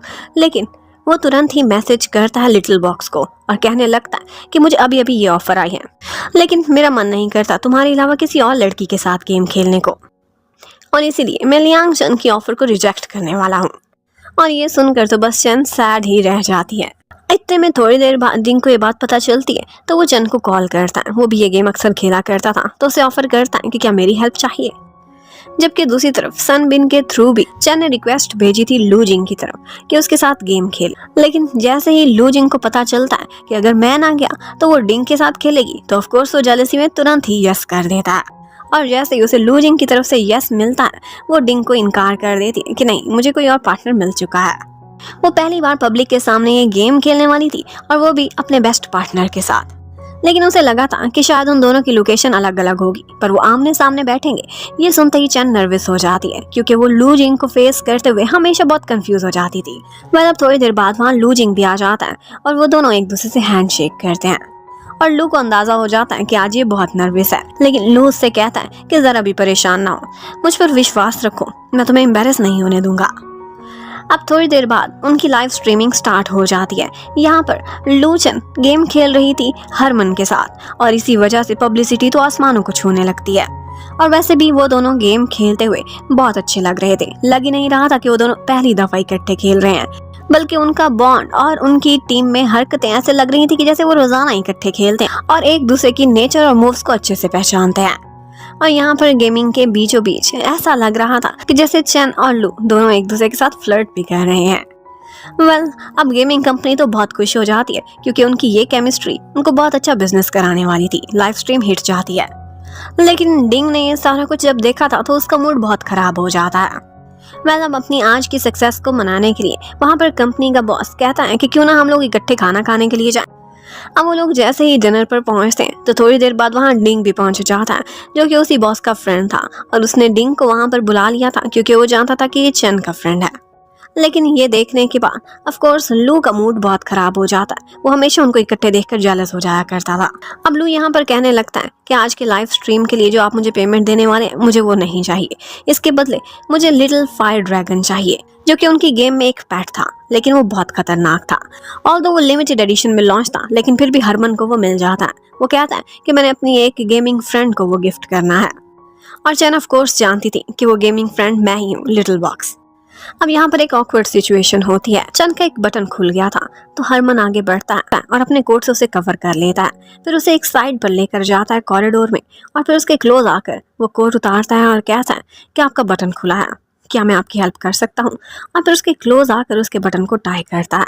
ये मोमेंट चन के लिए बहुत स्पेशल था, और लगता है कि इसी टाइम पर ही लूजिंग ने उसका दिल जीत लिया था। एक्चुअली लूजिंग जब भी चन को बुलाता था तो उसे सीनियर कहता था, क्योंकि वो उसी की यूनिवर्सिटी की सीनियर थी। आज वापस जाते समय वो उससे पूछता है कि आप कहाँ रहती हैं, इसी रास्ते में तो मेरा भी घर आता है, क्या आप मुझे ड्रॉप कर देंगी। और बस फाइनली लू ने डिंग को बहुत जेलस करा दिया था, और अब वो चन के साथ उसकी गाड़ी में बैठकर वापस जा रहा होता है। अब वापस जाते समय लू से सीट बेल्ट नहीं पहनी जा रही थी। पहले तो वो मजाक कर रहा था, लेकिन वो सीरियसली जरा कहीं फंस जाती है, और यहाँ पर चन आगे बढ़कर उसकी सीट बेल्ट टाई करने में उसकी हेल्प करने लगती है। और अब की बार किसी का हार्ट फ्लटर हुआ था तो वो सिर्फ चन ही नहीं थी, बल्कि लूजिंग भी था। और बस इसी मोमेंट को याद करते करते वो वापसी पे रास्ते में अकेले भी मुस्कुराती रहती है। बस अब डिंग भी बहुत क्यूरियस हो गया था लू को लेकर, तो वो तुरंत ही पहुंच जाता है सनबिन के घर पर और उससे पूछने लगता है कि ये लू और चन दोनों एक दूसरे को कैसे जानते हैं, सिर्फ ये जूनियर सीनियर तो नहीं दिखते। तो यहाँ पर सनबिन बता देता है कि मैं एक म्यूचुअल फ्रेंड हूँ, और वो दोनों ऑनलाइन गेम भी इकट्ठे खेलते हैं। लेकिन आप ये सब क्यों पूछ रहे हो मिस्टर डिंग, क्या आप चन को लाइक कर। और अब की बार डिंग उसके सामने कह देता है कि यस, ऐसा ही है। अब शाम को लू ऑनलाइन होता है और अपने साथ खेलने के लिए लिटिल बॉक्स को भी बुलाता है। अब लिटिल बॉक्स बहुत एक्साइटेड थी, क्योंकि उसे पता था कि ये मुझे ड्रैगन गिफ्ट करने वाला है, और वो वही क्यूट सा ड्रैगन उसे गिफ्ट में दे देता है। और ये गेम का सबसे एक्सपेंसिव गिफ्ट था जो कि लिटिल बॉक्स को मिला था। और फिर लूजिंग और वेट नहीं करता, उसका हाथ पकड़कर उसे रोकता है और कहने लगता है कि वही गिफ्ट है ना जिसका तुम आज सारी रात से इंतजार कर रही थी। वो हैरान हो जाती है, तो वो कहने लगता है कि सीनियर, और प्रिटेंड करना प्लीज बंद कर दो। अब मैं ये लुका छुपी का खेल और नहीं खेलना चाहता। और बस यही सुनना था कि चैन तो अपने पीसी की पावर ही कट कर देती है। वो बहुत एम्बेरस हो रही थी। इतने में लूजिंग उसे कॉल्स करने लगता है, लेकिन उसकी कॉल्स भी काट देती है। अब लू भागता हुआ आता है और सनबिन से पूछने लगता है कि तुम्हें चैन के घर का एड्रेस तो पता होगा, प्लीज मुझे इमरजेंसी है, मुझे बता दो। वो उसे एड्रेस बता देता है। अब वो सीधा पहुंच जाता है उसके घर के बाहर। वो दरवाजा खोलती है तो बाहर एक छोटा सा क्यूट सा रोबोट था, और उसके पास एक पेपर फ्लावर था। वो उस रोबोट की क्यूट सी हरकतें देख रही थी कि इतने में ऊपर से लूजिंग भी आ जाता है। वो उसे देखकर बहुत शर्माती है, लेकिन वो यही कहता है कि जब मुझे पता चला था ना कि लिटिल बॉक्स और चैन दोनों एक ही हैं, तो मैं बहुत खुश हुआ था, क्योंकि मैं बहुत अरसे पहले ही तुम्हें लाइक करने लगा हूँ। बस ये सुनते ही वो दरवाजा बंद करने वाली थी कि वो आगे बढ़कर उसे रोक लेता है और कहने लगता है कि अभी तक तो मैंने गुड नाइट भी नहीं बोला था। और फिर जाते जाते पेपर फ्लावर उसे देता है और चला जाता है। अब पहले तो चन बहुत शर्माती है और बाद में कहती है कि मैं तुम्हें नीचे तक सी ऑफ करने के लिए आऊंगी। वहां पर ठंड थी तो वो तुरंत ही भागती हुई ऊपर जाती है और अपने कबर्ड से एक रेड कलर का स्कार्फ निकालती है और फिर नीचे आकर वो स्कार्फ अपने हाथों से उसे पहना देती है। अब वो तो चली गई थी और लूजिंग बिल्कुल दीवानों की तरह सर्दी में फिर रहा था। ये सीन डिंग ने भी देख लिया था। अब फाइनली दोनों के बीच कोई भी राज नहीं रह गया था और यहाँ पर चन और लू दोनों फोन पर इकट्ठे बातें करते हैं और लेट नाइट तक बातें करते करते ही सो जाते हैं। एक्चुअली लू था ही इतना परफेक्ट हर काम में और वो इतना मैच्योर था कि वो चैन जैसी सुपरस्टार गर्ल का भी हार्ट फ्लटर करने में कामयाब हो गया था।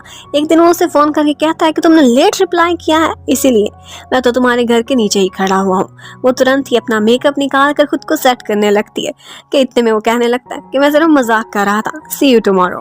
वेल अब अगला दिन भी आ जाता है और चन और लू दोनों ने एक दूसरे से मिलना था। यहाँ पर चन बहुत एक्साइटेड दिखाई दे रही थी। थोड़ा बहुत उसने खुद को कवर करने की भी कोशिश की हुई थी ताकि कोई उसे पहचान ना सके, लेकिन उसके साथ बाहर मॉल में निकलते हुए वो अपना फोन गाड़ी में ही भूल गई थी। यहाँ पर उन दोनों ने स्केटिंग करनी थी, लेकिन लू कहता है कि इसमें मैं बिल्कुल भी अच्छा नहीं। और फिर स्केटिंग करते करते वो एक दफा खुद को रोक नहीं पाता और जाकर हक कर लेता है सीधा चन को, जो कि उसे प्रोटेक्ट करती है। अब वो उसे सॉरी करने लगता है और फिर उसके बाद वो उसे स्केटिंग करके दिखाता है तो पता चलता है कि वो स्केटिंग में बहुत अच्छा है, बस उसके साथ थोड़ा बहुत मजाक कर रहा था। अब थोड़ी देर बाद चन कहने लगती है कि तुमने ऐसे ही मेरा एडवांटेज उठाया है मेरे साथ खेल के। तो आगे से वो भी अपने बाहें खोल कर कहने लगता है कि तुम भी जितना मन चाहे मेरे साथ खेल सकती हो। और फिर उसके बाद वो दोनों स्केटिंग करते हुए बहुत इंजॉय करते हैं। अब वापस जाते हुए वो उसे सीनियर की बजाय लियांग चन कहता है। ये सुनते ही वो कहने लगती क्या तुम्हें मैनर्स नहीं? तो वो उसे लियांग चन की बजाय बल्कि प्यार से चन चन ही कहने लगता है। और ये सुनकर तो चन और भी ब्लश करने लगती है। लेकिन यहाँ पर उसे पता चलता है कि लू को तो ठंड लग गई है और कोल्ड की वजह से उसकी थोड़ी बहुत तबीयत खराब है। अब वो उसके घर पर उसे ड्रॉप करने के लिए आती है और यहाँ पर उसके लिए जिंजर टी बनाना चाहती थी। तो सनबिन के घर जिंजर लेने चली जाती है। लेकिन आगे सनबिन के घर पर उसे डिंग भी दिखाई देता है। डिंग जेलस तो बहुत हुआ था कि पहली दफा कुकिंग कर रही है और वो भी लू के लिए। उससे कुकिंग नहीं हो पा रही थी तो वो खुद आकर उसकी हेल्प करने लगता है और फिर खुद ही एक ग्लास ले जाकर लू को जिंजर टी देता है। अब वो दोनों इकट्ठे कहीं वापस ना चले जाएं। वो एक्टिंग करने लगता है कि जैसे मैं फिर से बीमार पड़ गया हूँ। अब चन को उसकी फिक्र होने लगती है। वो डिंग को वहां से भेज देती है और खुद कुछ समय बिताने के लिए लू के साथ ही आकर बैठ जाती है। और यहीं पर ही चन को पता चलता है कि एक्चुअली आज का दिन लू के लिए इतना स्पेशल क्यों था। वो इसलिए था क्योंकि आज उसकी बर्थडे है। वो आज ही 22 का हुआ है। अब घर वापस जाने पर लू और चन दोनों ही बस एक दूसरे के साथ बिताए हुए मोमेंट्स को याद कर करके सो जाते हैं। अब नेक्स्ट डे अपने ऑफिस में जब चन जा रही थी तो वहीं पर ही वो लू को भी देखती है और मन ही मन खुश होने लगती है कि लगता है ये मेरे बगैर एक दिन भी नहीं बिता सकता, यहाँ पर मुझे ही देखने के लिए आया होगा। लेकिन पता चलता है कि वहाँ पर एक टेक्निकल प्रॉब्लम है और कंप्यूटर से रिलेटेड वो प्रॉब्लम सॉल्व करने के लिए वो वहाँ पर आया है। यहाँ पर अब एक तरफ तो लू सामने बैठा सॉफ्टवेयर पर काम कर रहा था, जबकि दूसरी तरफ डिंग और चन दोनों साथ बैठे अपने नेक्स्ट शूट को डिस्कस कर रहे थे। उन्होंने एक ऐड इकट्ठे करना है। लेकिन जिस टाइम पर वो रिकॉर्डिंग करने के लिए जाती है तो उसकी आवाज में कुछ प्रॉब्लम हो रहा था। वो सही से रिकॉर्डिंग नहीं करा सक रही थी और एक सिंगर के लिए ये इशू बहुत कॉम्प्लिकेटेड हो जाता है। उसकी मैनेजर तुरंत ही उसे हॉस्पिटल लेकर जाती है। ये बात लू को भी पता चलती है और हर कोई उसकी फिक्र में परेशान हो रहा था। लेकिन थोड़ी देर बाद ही चैन को रिपोर्ट्स मिलती हैं और पता चलता है कि उसके वोकल कॉर्ड्स में कुछ प्रॉब्लम हो गया है और उसकी कंडीशन इतनी रिस्की हो सकती है कि फ्यूचर में ये कैंसर में भी टर्न हो सकती है। अब चैन तो एकदम डिप्रेशन में चली गई थी। उसकी सारी लाइफ अपसाइड डाउन हो जाती है। अपनी इस आवाज के बगैर वो लियांग चैन रह ही नहीं सकती थी। लेकिन बस उसकी एक ही जिद थी और वो ये थी कि वो खुद की सर्जरी अभी कराने के लिए रेडी नहीं थी। वो बार बार सबको अवॉइड करती है। लू को उसकी बहुत फिक्र थी लेकिन वो किसी के मैसेज का कोई जवाब नहीं दे रही थी। वो खुद को तसल्ली देती है कि मैं डांस भी कर सकती हूँ, गाने लिख भी सकती हूँ, लेकिन फिर भी उसके मन को तसल्ली ही नहीं हो रही थी जब तक वो खुद ना गा सके। अब नेक्स्ट डे अपना मूड फ्रेश करने के लिए वो लू को कॉल करती है और कहती है कि क्या एक जगह पर तुम मुझे मिलने के लिए आओगे। और ऑफ कोर्स वो तो रेडी बैठा था। डेस्परेट होकर तुरंत ही वहां पर पहुंच जाता है। वो एक क्लब की लोकेशन थी। वहां पर कराओके में एक स्पेशल रूम चैन ने बुक कराया था। आज वो बहुत सैड भी दिखाई दे रही थी, लेकिन वो सामने खड़े होकर अपने बहुत सारे गाने गाती है और लू को सुनाती है। लू देख सकता था कि वो बहुत सैड दिखाई दे रही है। अब लू उसे बिठाता है और खुद उसके लिए सिंगिंग भी करने लगता है। वो उसे चीयर अप करने की बहुत कोशिश कर रहा था और उसके बाद उससे पूछता है कि तुम्हारे साथ क्या प्रॉब्लम हुई है। अब वो रोने लगती है और अपनी सारी कहानी उसे सुना देती है। अब यहाँ पर लू उसे हक करता है और उसे तसल्ली देने लगता है कि ऐसा कुछ भी नहीं होगा, तुम बिल्कुल ठीक हो जाओगी। डिंग को भी पता चल चुका था कि चैन के साथ क्या हुआ है और इस वक्त वो कहाँ है। वो अंदर तो नहीं जाता लेकिन बाहर गाड़ी में बैठकर उन दोनों का वेट करने लगता है।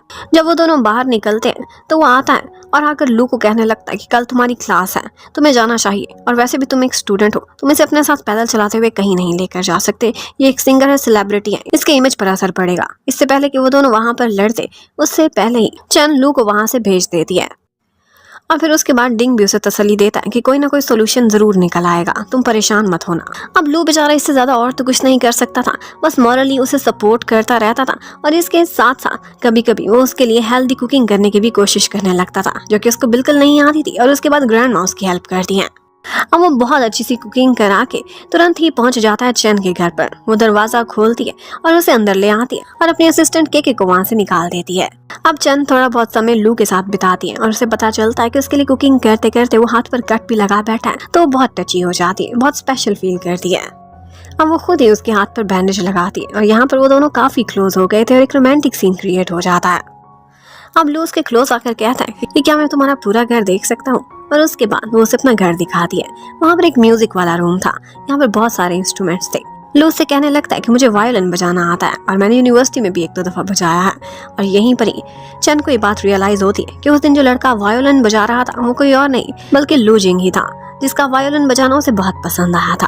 अब वो उसे पहले चीयर अप करता है और उसके बाद समझाने की कोशिश करता है कि तुम अपनी आवाज़ को लेकर क्यों परेशान होती हो। वैसे भी जैसे जैसे तुम्हारी एज ज़्यादा होगी, तुम 30 की 40 की होगी, क्या तुम्हारी आवाज़ सेम रहेगी? नहीं, ये तुम ही हो, तुम्हारी अपनी पर्सनैलिटी है, तुम्हारी टेक्निक्स हैं जो हमेशा सेम रहेंगी, इसी वजह से तुम हमेशा यूनिक रहने वाली हो। और बस उसे यही तसल्ली देता है कि बेशक तुम्हारी आवाज़ बदल ही क्यों ना जाए, इस सर्जरी के बाद तुम्हें ये फैसला लेना होगा और अपनी टेक्निक्स और अपनी यूनिकनेस की बल पर तुम दोबारा से शाइन करोगी। और फिर उसके बाद दिखाते हैं कि थोड़े दिनों बाद ही डिंग ने देश के सबसे बड़े डॉक्टर के थ्रू चन का चेकअप कराया था और उसमें उन्हें पता चलता है कि उस दिन इसके वोकल कोर्ड्स में प्रॉब्लम ज़्यादा लग रहा था, लेकिन अब वो बेटर होता जा रहा है, स्वेलिंग खत्म हो गई है, इसे कोई भी सर्जरी की ज़रूरत नहीं और ये सिर्फ ट्रीटमेंट से ही पहले से बेटर हो सकती है। उसकी आवाज़ नहीं खोएगी, ये सुनकर वो बहुत खुश हो जाती है। अब सारा दिन तो वो लू से बात नहीं करती और फिर उसके बाद रात को उसे कॉल करती है और एक जगह मिलने के लिए बुलाती है। ऐसा लग रहा था कि जैसे कोई इमरजेंसी हो गई हो, लेकिन वो जैसे ही वहाँ डरता डरता पहुँचता है तो उसकी आंखों पर हाथ रख लेती है। लू बहुत डरा हुआ था, उसे लगा था कि डॉक्टर ने इसे कोई निराश करने वाली बात बोली है, लेकिन आगे से चन कहने लगती है कि मेरे साथ कोई भी सीरियस प्रॉब्लम नहीं, बल्कि मैंने प्रैंक करने के लिए तुम्हें जल्दी जल्दी में यहाँ पर बुलाया था। अब वो दोनों थोड़ी देर इकट्ठे बैठते हैं और उसके बाद लू उसके क्लोज आता है और कहता है मैं आई, लेकिन आगे से उसे लगा था कि ये किस करने लगा है तो चन नो कर देती है, पर वो कहता है मैं तो कहने लगा था कि क्या मैं तुम्हें ड्रॉप कर सकता हूँ आज। अब वो उसे उसके फ्लैट के बाहर तक छोड़ कर आता है और उसके बाद वो दोनों एक दूसरे को गुड नाइट बोलकर चले जाते हैं। वेल, अब इतना कुछ हो जाने के बाद चन को एक बात तो रियलाइज हो गई थी और वो ये थी कि उसकी लाइफ में किसी भी टाइम पर कुछ भी हो सकता है, इसलिए उसे अपने दिल को फॉलो करना चाहिए। वो एक रियलिटी शो प्रोग्राम के बारे में टीवी पर देखती है और उसका मन करता है कुछ डिफरेंट करने को। उसका दिल करता है कि वो भी इस प्रोग्राम को ज्वाइन करे, लेकिन उसकी मैनेजर उसे मशवरा देती है तुम्हारा डिफरेंट सिंगिंग स्टाइल तुम्हारे फैंस को पसंद नहीं आता। लेकिन वो आगे से कहने लगती है कि मैं बहुत बोल्ड हो चुकी हूँ, मैं अब बड़े बड़े फैसले ले सकती हूँ और अब भी अपने मन की ही सुनूंगी। अब उस प्रोग्राम में जाने का चन ने तो फैसला कर लिया था, लेकिन साथ साथ उसे पता चलता है कि मैंग लांजी जो उसकी कॉम्पिटिटर है वो भी उसी प्रोग्राम में जाने के लिए आजकल पर तोल रही है। मतलब उन दोनों के बीच टक्कर का मुकाबला होने वाला है। मैंग लांजी ने अभी तक उसका पीछा नहीं छोड़ा था, वो हमेशा से उसे जेलस थी। वेल, अब एक दिन लू एक जगह पर चन को मिलने के लिए बुलाता है, वो उसके साथ वहीं पर ही बैठ जाती है। वो दोनों थोड़ी देर इकट्ठे म्यूजिक सुनते हैं और बातें करते हैं, लेकिन थोड़ी ही देर बाद उनको पता चलता है कि यहाँ पर एक रिपोर्टर चोरी चोरी उनकी फोटोज बना रहा है। लेकिन उस रिपोर्टर को जाते ही लू पकड़ लेता है और साथ ही साथ उसका मेमोरी कार्ड भी छीन लेता है। एक्चुअली इस बात से डिंग ने ही उस वक्त चैन को इन्फॉर्म किया था। वो उसे सुरक्षित पॉइंट पर ले जाता है और साथ ही साथ उसे समझाता भी है कि इस तरह की हरकतें ना करो, इस तरह से तुम मीडिया की नज़र में आ जाओगी, पहले ही तुम कंट्रोवर्सी में फंसी हुई हो और मैंग लांजी को तो बस एक मौका चाहिए तुम्हारे खिलाफ कोई भी न्यूज़ उड़ाने का। अब इस सब के बाद चन बहुत अपसेट हो गई थी, वो बाल बाल बची थी, वरना इस वक्त ये सारी फोटोज हर जगह मीडिया पर लीक हो चुकी होती। और डिंग जाकर यही बात बाद में लू को भी समझाता है कि तुम इमेच्योर हो और प्लीज लियांग चन के लिए कोई भी मुश्किल खड़ी ना करना। लेकिन नेक्स्ट ही डे सनबिन के पीछे पीछे रिपोर्टर्स भाग रहे थे। उसे समझ नहीं आती कि वो एक सपोर्टिंग सा कैरेक्टर इतना फेमस कैसे हो गया है, लेकिन थोड़ी ही देर बाद सबको हर बात समझ आ जाती है। एक्चुअली मैगजी ने एक चाल चली थी, उसने हर जगह चन के खिलाफ सोशल मीडिया पर न्यूज़ फैला दी थी कि उसके बहुत से लोगों के साथ इस वक्त अफेयर चल रहे हैं, जिसमें से एक सनबिन का नाम था जिसके घर पर वो अक्सर जाती थी, डिंग का भी नाम था, इवन के कहीं कहीं लूजिंग का भी नाम लिया जा रहा था जिसके साथ उसने लाइव स्ट्रीमिंग की थी, यानी कि हरमन फेमस गेमर।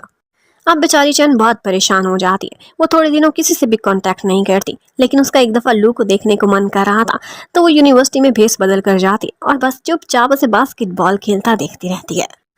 उधर लू के भी फ्रेंड्स के थ्रू यूनिवर्सिटी में एक बात फैल गई थी और वो ये थी कि लू की गर्लफ्रेंड बन चुकी है। अब लू को भी ये सारी बातों की डिटेल्स का पता था। वो बार बार चन से कांटेक्ट करने की कोशिश करता था, लेकिन चन उसकी कॉल्स भी पिक नहीं करती थी और सनबिन के थ्रू भी उससे कोई कांटेक्ट नहीं रखना चाहती थी। एक्चुअली डिंग ने उसके माइंड में ये डाल दिया था कि अभी तुम तो एक सेलिब्रिटी हो, तुम्हारे पर जो भी कंट्रोवर्सी आएगी सो आएगी, लेकिन वो लड़का वो सिर्फ एक स्टूडेंट है और एक उभरता हुआ गेमर। अगर उसका कैरियर इस वक्त तबाह हुआ तो दोबारा कभी सीधा खड़ा भी नहीं हो पाएगा।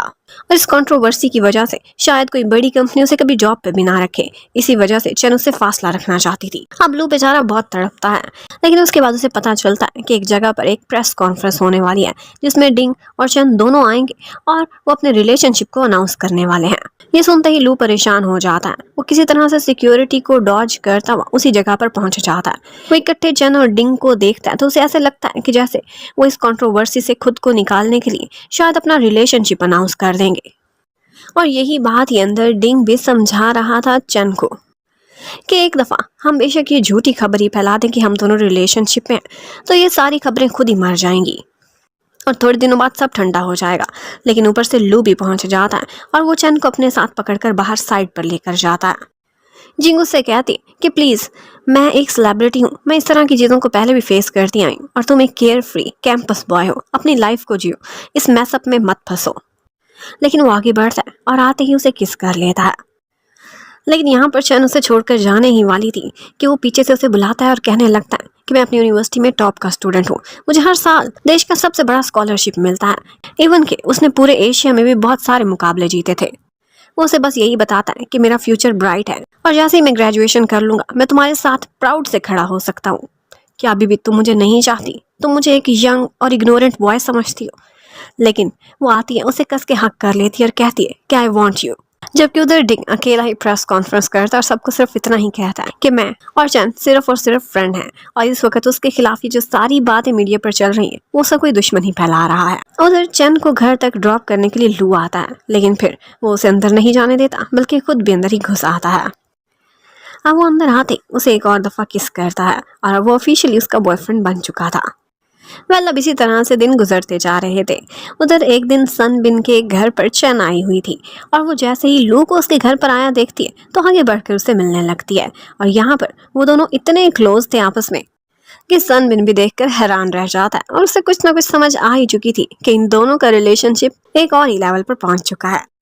अब उसके बाद चैन अपने आप को कवर करती और वो दोनों अपनी डेट पर जाते हैं। यहाँ पर वो मूवी देखते हैं, लेकिन लू मूवी से ज़्यादा कुछ चैन को ही देखे जा रहा था और उनके बीच बहुत सारे heart fluttering cute cute moments भी आते हैं। अब उसके बाद लू उसे घर तक ड्रॉप करने के लिए आता है। यहाँ पर वो चाहता था कि क्रिसमस जल्दी ही आने वाली है, वो दोनों इकट्ठे ही पल बिताएं, लेकिन चैन उसे सॉरी कर देती है कि उस दिन मेरे एक बहुत अच्छे फ्रेंड की बर्थडे है और वो थी डिंग की बर्थडे। वो कहता है ठीक है, बर्थडे पार्टी के बाद मैं तुम्हें पिक करने के लिए आ जाऊंगा और हम क्रिसमस नाइट इकट्ठे गुजारेंगे। लेकिन जब क्रिसमस नाइट आती है तब वो डिंग से मिलने के लिए उसकी बर्थडे पर जाती है, पर वो देखती है वहाँ पर और कोई भी नहीं था, सिर्फ वो दोनों थे और वहाँ का माहौल भी एकदम रोमांटिक क्रिएट किया गया था। वहाँ पर कोई वायलिन भी बजाने आता है और उसके बाद चैन बहुत अनईजी फील करने लगती है। जैसे ही डिंग उसे अपने दिल की बात क्लियर करता है, उसने सोचा था कि अगर वो आज नहीं बोलेगा तो फिर शायद वो कभी भी अपनी रियल फीलिंग्स चैन के सामने ना रख सके। वो उसे बता देता है कि उसे कितना प्यार करता है, लेकिन चैन उससे कह देती है कि आई एम सॉरी, मैं किसी और को लाइक करती हूँ। डिंग निराश तो हुआ था, लेकिन शायद उसने एक्सपेक्ट भी किया था कि यही आंसर मिलेगा। वो उसकी चॉइस की रिस्पेक्ट करता है और फिर उसके बाद वो वहाँ से लू जिंग के साथ चली जाती है और बेचारा डिंग बस देखता ही रह जाता है। उसने केक में एक रिंग भी छुपा कर रखी हुई थी। और फिर उसके बाद लू और चैन को इकट्ठे दिखाते हैं। वो दोनों क्रिसमस नाइट बहुत इंजॉय करते हैं और इकट्ठे टाइम स्पेंड करते हैं। और यहीं पर ही वो उसे वो डॉल भी गिफ्ट करता है जो उसने अपनी फ्रेंड लिटिल बॉक्स के लिए ली थी और ये गिफ्ट देने के बदले वो उससे अपनी चीक पर किस भी लेता है। अब थोड़े दिनों बाद चैन एक वीडियो देखती है अपनी यूनिवर्सिटी के पेज पर और वो ये थी कि कुछ स्टूडेंट्स ने एक बैनर लगवा दिया था कि हमारे यूनिवर्सिटी के हंक उसकी एक गर्लफ्रेंड है और वो हंक ऑफ कोर्स और कोई नहीं बल्कि पॉपुलर गेमर हरमन ही था। और ये बात उसके और उसके बॉयफ्रेंड लू जिंग के बारे में ये देखकर वो काफ़ी खुश भी होती है और शर्माती भी है। और इसी के साथ ही वो अपनी मैनेजर और असिस्टेंट को बता देती है कि ये बैनर जिसके बारे में लगा हुआ है वो मेरा ही बॉयफ्रेंड है। और ये सब अनाउंस करते हुए चैन अपनी मैनेजर से काफ़ी डरी हुई भी थी कि कहीं वो ऑब्जेक्शन ही ना कर दे, लेकिन मैनेजर को भी लू जिंग बहुत स्मार्ट लगता है और वो उसके रिलेशनशिप को अप्रूव कर देती है कि मुझे इससे कोई प्रॉब्लम नहीं। उधर लू जिंग के फ्रेंड्स ने जगह जगह बैनर पर ये तो लगा दिया था कि लू जिंग अब रिलेशनशिप में, लेकिन उन्हें ये नहीं पता था कि उसकी गर्लफ्रेंड कौन है। उन्हें यही लगता था कि शायद उसकी गेमिंग पार्टनर है। इतने में चैन की कॉल आती है और वो लू जिंग से कहती है कि ये सब तुम्हारे फ्रेंड्स की शरारत थी और यूनिवर्सिटी टाइम में तो ये सब चलता रहता है, मुझे इस सब पर कोई प्रॉब्लम नहीं। अब उसके बाद एक दिन सनबिन आता है चैन के घर पर। वो दोनों इकट्ठे समय बिताते हैं। यहाँ पर लू जिंग ने भी उनको डिनर पर ज्वाइन करना था, लेकिन जैसे ही वो पहुंचता है तो देखता है कि सनबिन का मूड ऑफ है और वो गुस्से में वहां से निकल रहा है। और उसके गुस्से की वजह कोई और नहीं बल्कि ये थी कि वो लोग अपने यूनिवर्सिटी दौर की पुरानी पिक्चर्स देख रहे थे और यहीं पर ही उसकी जो पुरानी फ्रेंड माशान शान थी, उसकी एक फोटो उसके बॉयफ्रेंड के साथ नजर आ जाती है, जो देखते ही वो डिप्रेस्ड हो जाता है और वहां से निकल जाता है। एक्चुअली उसका बॉयफ्रेंड इस वक्त का एक फेमस सिंगर था और वो सिंगर की सारी डिटेल्स जाकर सर्च करता है। उसे लगता है कि वो उससे ज्यादा हैंडसम है और टॉल भी, लेकिन फिर सोचने लगता है कि नहीं, शान शान इतनी भी सुपरफिशियल नहीं होगी। अब इसी तरह से दिन बीतते चले जाते हैं और जिस कंपटीशन में चन ने पार्टिसिपेट किया हुआ था वहां पर उसका और मैंग लांजी का आमना सामना होता है। ये दिन बहुत इंपॉर्टेंट था क्योंकि ये फाइनल डे था और आज के दिन ही वहां का विनर डिसाइड हो जाएगा। ये सब देखने के लिए लू जिंग भी ऑनलाइन बैठा हुआ था। ये सारा शो वो सभी लोग बहुत एक्साइटेड होकर देख रहे थे और ज्यादा तो यही लग रहा था कि मैंग आगे निकल रही है तो वही जीतेगी। और आज की भी लांजी की परफॉर्मेंस पहले थी, वो बहुत अच्छा परफॉर्म करती है और उसके बाद बारी आती है लियांग चन की। जब वो परफॉर्मेंस देने लगती है तो उसी वक्त पावर के साथ कुछ प्रॉब्लम हो जाता है। उसकी टीम तो काफी कंफ्यूज और नर्वस हो गई थी, लेकिन वो अपनी परफॉर्मेंस नहीं छोड़ती और अपना गिटार बजाती रहती है। उसने इस एम्बैरेसिंग सिचुएशन को भी अपनी पावर में चेंज कर लिया था और जिस तरह से अपने अंदर का टैलेंट और अपना कॉन्फिडेंस शो करती है वो वाकई आज के शो की विनर लग रही थी। अब लियांग चन बहुत सेटिस्फाइड स्टेज से उतरती है क्योंकि उसे लग रहा था कि रिजल्ट जो भी उसने अपना बेस्ट दे दिया है और फिर इन दी एंड उस शो का अवार्ड विन कर लेती है लियांग चन, जिसको लोगों ने ज्यादा वोट दिए थे। यहाँ पर वो मैंग लांजी से गले लगती है और लग रहा था कि उनके बीच के डिफरेंसेस शायद इस शो के साथ ही खत्म भी हो जाएंगे। अब लियांग चन की इस खुशी को सेलिब्रेट करने के लिए सारे फ्रेंड्स सनबिन के घर पर इकट्ठे हो जाते हैं और इनमें डिंग और लू जिंग भी साथ थे। वो दोनों इकट्ठे डिनर प्रिपेयर करने की तैयारी कर रहे थे। यहाँ पर डिंग लू जिंग को बताता है कि क्या चीज खाने में चन को बहुत पसंद है, उसकी फेवरेट डिशेस कौन सी और कौन सी चीजें जो उसे बहुत बुरी लगती है, जो वो कभी स्टैंड नहीं कर सकती, और वो थे कोरिएंडर्स, जो उसने एडवाइस किया था कि कभी भूल के भी खाने में मत डालना। और यहीं पर लू जिंग और डिंग की लगता था कि सारी जेलसीज भी आपस में खत्म हो चुकी हैं।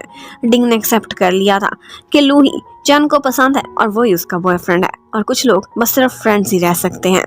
अब सनबिन वो एक दफा गया था लू जिंग के घर पर कुछ लेने के लिए और जाकर उसकी ग्रैंड माँ को और ग्रैंड पा को बता देता है कि मेरे घर पर आज पार्टी है, सब डिनर कर रहे हैं और स्पेशल बात यह है कि वहाँ पर आपके लू जिंग की गर्लफ्रेंड भी आई हुई है। अब ये सुनते ही ग्रैंड पेरेंट्स बहुत खुश हो जाते हैं और जिस तरह से उन्होंने ड्रेसअप किया था लग रहा था कि वो किसी फॉर्मल पार्टी में जाने वाले हैं, लेकिन वो सिर्फ और सिर्फ सनबिन के घर इस बहाने से जा रहे थे कि उन्होंने उसके घर से चावल बोरो करने हैं। एक्चुअली अपनी ग्रैंड डॉटर इन लॉ के सामने अपना इंप्रेशन बहुत अच्छा दिखाना चाहते थे।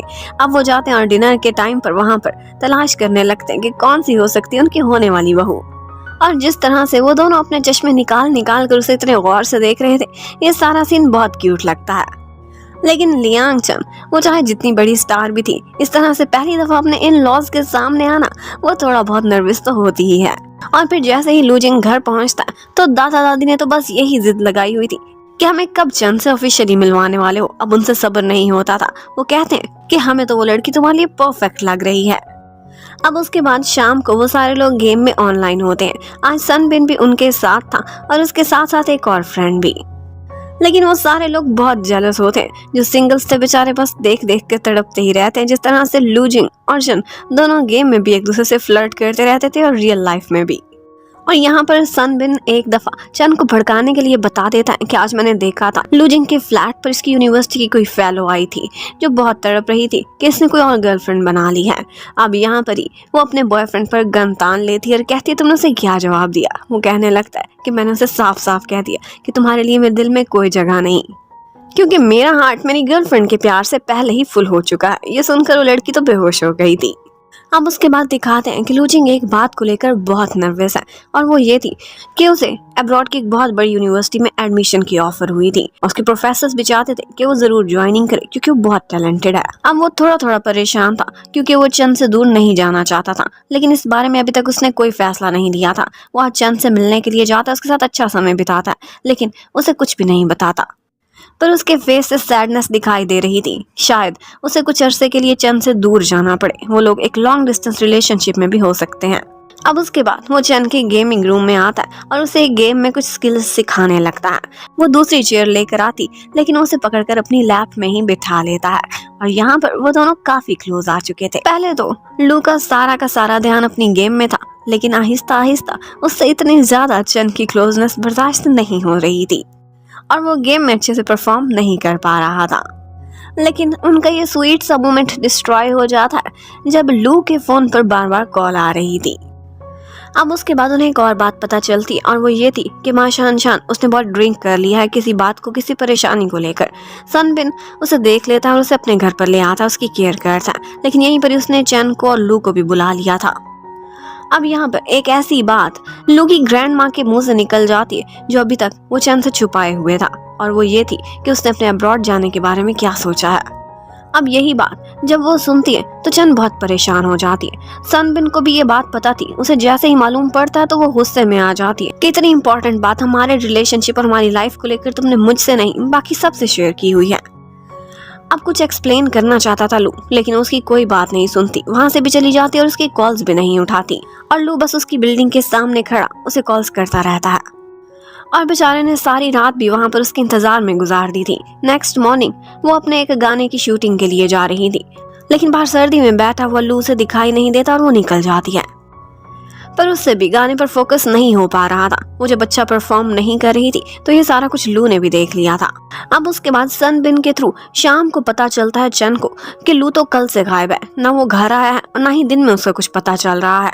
एक्चुअली वो चैन के अपार्टमेंट के बाहर बैठा उसके वापस आने का वेट कर रहा था ताकि उसे कुछ एक्सप्लेन तो कर सके, लेकिन सनबिन ने उसे पहले ही बता दिया था कि लू को सब कह रहे थे कि तुम बाहर जाओ, लेकिन उसने ना जाने का फैसला किया था, शायद इसीलिए उसने तुम्हें बताया ही नहीं था। अब वो लू को देखती है, इतनी सर्दी में बेचारा कल से तड़प रहा था, उसे बहुत अफसोस होता है। वो उसे सॉरी भी करती है कि मैंने तुम्हें एक्सप्लेन करने का टाइम ही नहीं दिया, मैं बहुत अपसेट हो गई थी ये सोचकर भी कि हम लोग दूर चले जाएंगे। अब उसके बाद एक दफा माँ शान और चैन मिलती है। वो उससे पूछती है कि तुमने एक इमेच्योर बॉय को, जिसका अभी फ्यूचर भी डिसाइडेड नहीं है, स्टूडेंट है, उसको तुमने सेलेक्ट किया, लेकिन तुम डिंग जैसे सेटल्ड इंसान को भी तो चूज कर सकती थी अपने लाइफ पार्टनर के तौर पर।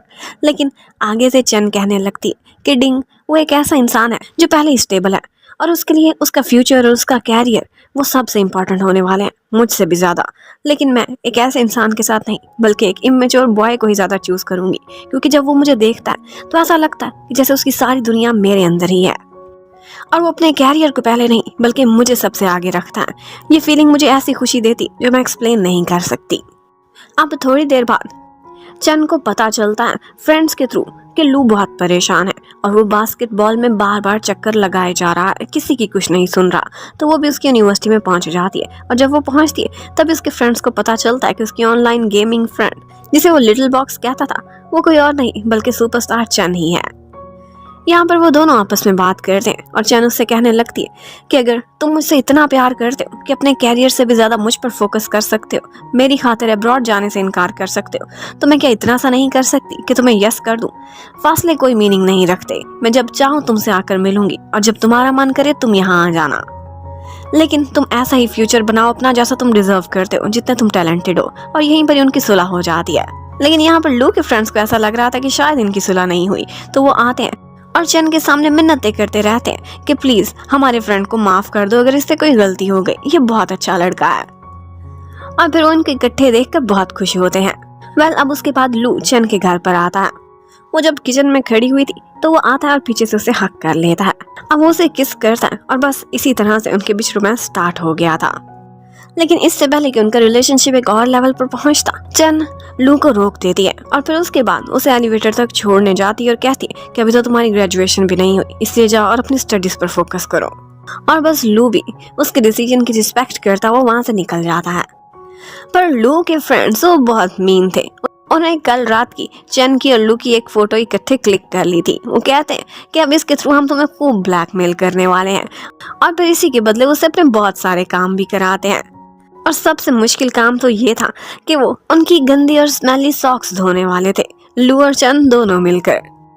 वेल अब उन बॉयज की विश थी कि वो एक दफा चैन के साथ फोटोग्राफ्स और ऑटोग्राफ्स लेना चाहते हैं, तो वो लोग इकट्ठे एक जगह पर लंच पर पहुंच जाते हैं, जहाँ पर चैन उन सबसे बहुत अच्छे से ट्रीट करती है।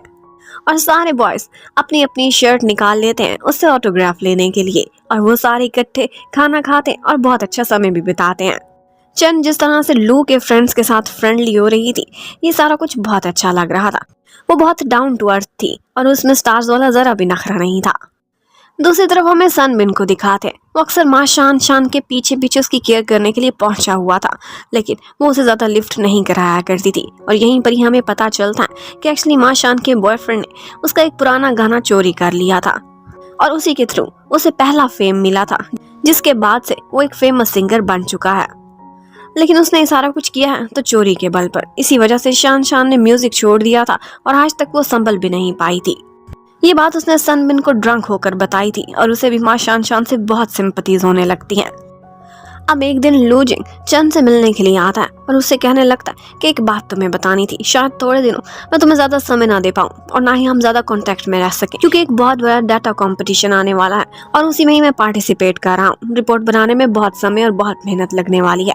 चन ये सुनकर सैड तो होती है, लेकिन उसे कह देती कि परेशान ना हो, इन दिनों मुझे भी बहुत सारा काम है, मैंने कुछ अपने गानों को रिकम्पोज करना है। और उन दोनों के बीच यही बैठ लग जाती है कि हम में से जो भी पहले दूसरे को कांटेक्ट करेगा वो ये सब ओवर होने के बाद दूसरे को ट्रिप पर लेकर जाएगा। लेकिन जाते जाते उसे सी ऑफ करते हुए लियांग चन एक बच्चे की तरह से उसे हक कर लेती है और कभी कभी ऐसा लगता था कि जैसे लू बहुत मैच्योर है और लियांग चन बल्कि एक स्टूडेंट है। अब वो दोनों अपनी अपनी लाइफ में बिजी हो जाते हैं। चन को उस गाने में बहुत ज्यादा प्रॉब्लम्स हो रहे थे। उसकी सारी टीम उससे कहती है कि तुम ये गाना चेंज करके देखो, लेकिन उसकी भी जिद थी कि मैंने इसी गाने को ही रिकम्पोज करना है।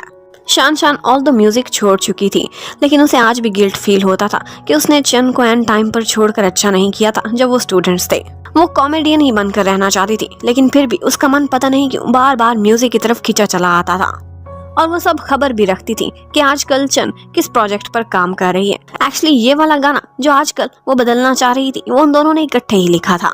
अब एक दिन लू ऐसा करता कि उसे चन की बहुत याद आती है, तो वो रूल को वायोलेट किए बगैर उससे कोई कांटेक्ट भी नहीं करता और उसका फेवरेट खाना उस तक पहुंचा देता है। उसका ये जेस्चर चन को बहुत क्यूट लगा था और शान शान उसे उस गाने के बारे में बहुत ज्यादा रिसर्च थी। और जब वो चन को स्ट्रगल करते हुए देखती है तो वो उसी गाने को अपने अंदाज से कंपोज करके उसकी हेल्प भी करती है और यही कंपोजिशन वो जाकर चन को भी दे देती है। उधर लू जिंग का काम भी फाइनली खत्म हो चुका था और उन्होंने अपनी रिपोर्ट सबमिट करा दी थी बहुत दिनों बाद। अब लगता था कि वो फ्रेश फील कर रहा था और उसे अपनी गर्लफ्रेंड की बहुत याद आने लगती है फारिग होते ही। अब लू जिंग उसे तलाश करने लगता है और उसे पता चलता है कि चन बहुत डिप्रेशन में है, क्योंकि वो सही से गाना नहीं गा सक रही थी। इसी वजह से उसने सबसे कॉन्टेक्ट छोड़ दिया था। वो घर पर भी नहीं थी, पता नहीं कहाँ चली गई थी।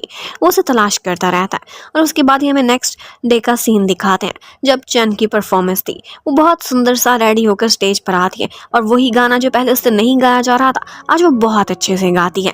अब इतना मुश्किल टास्क उसने सक्सेसफुली कंप्लीट किया था।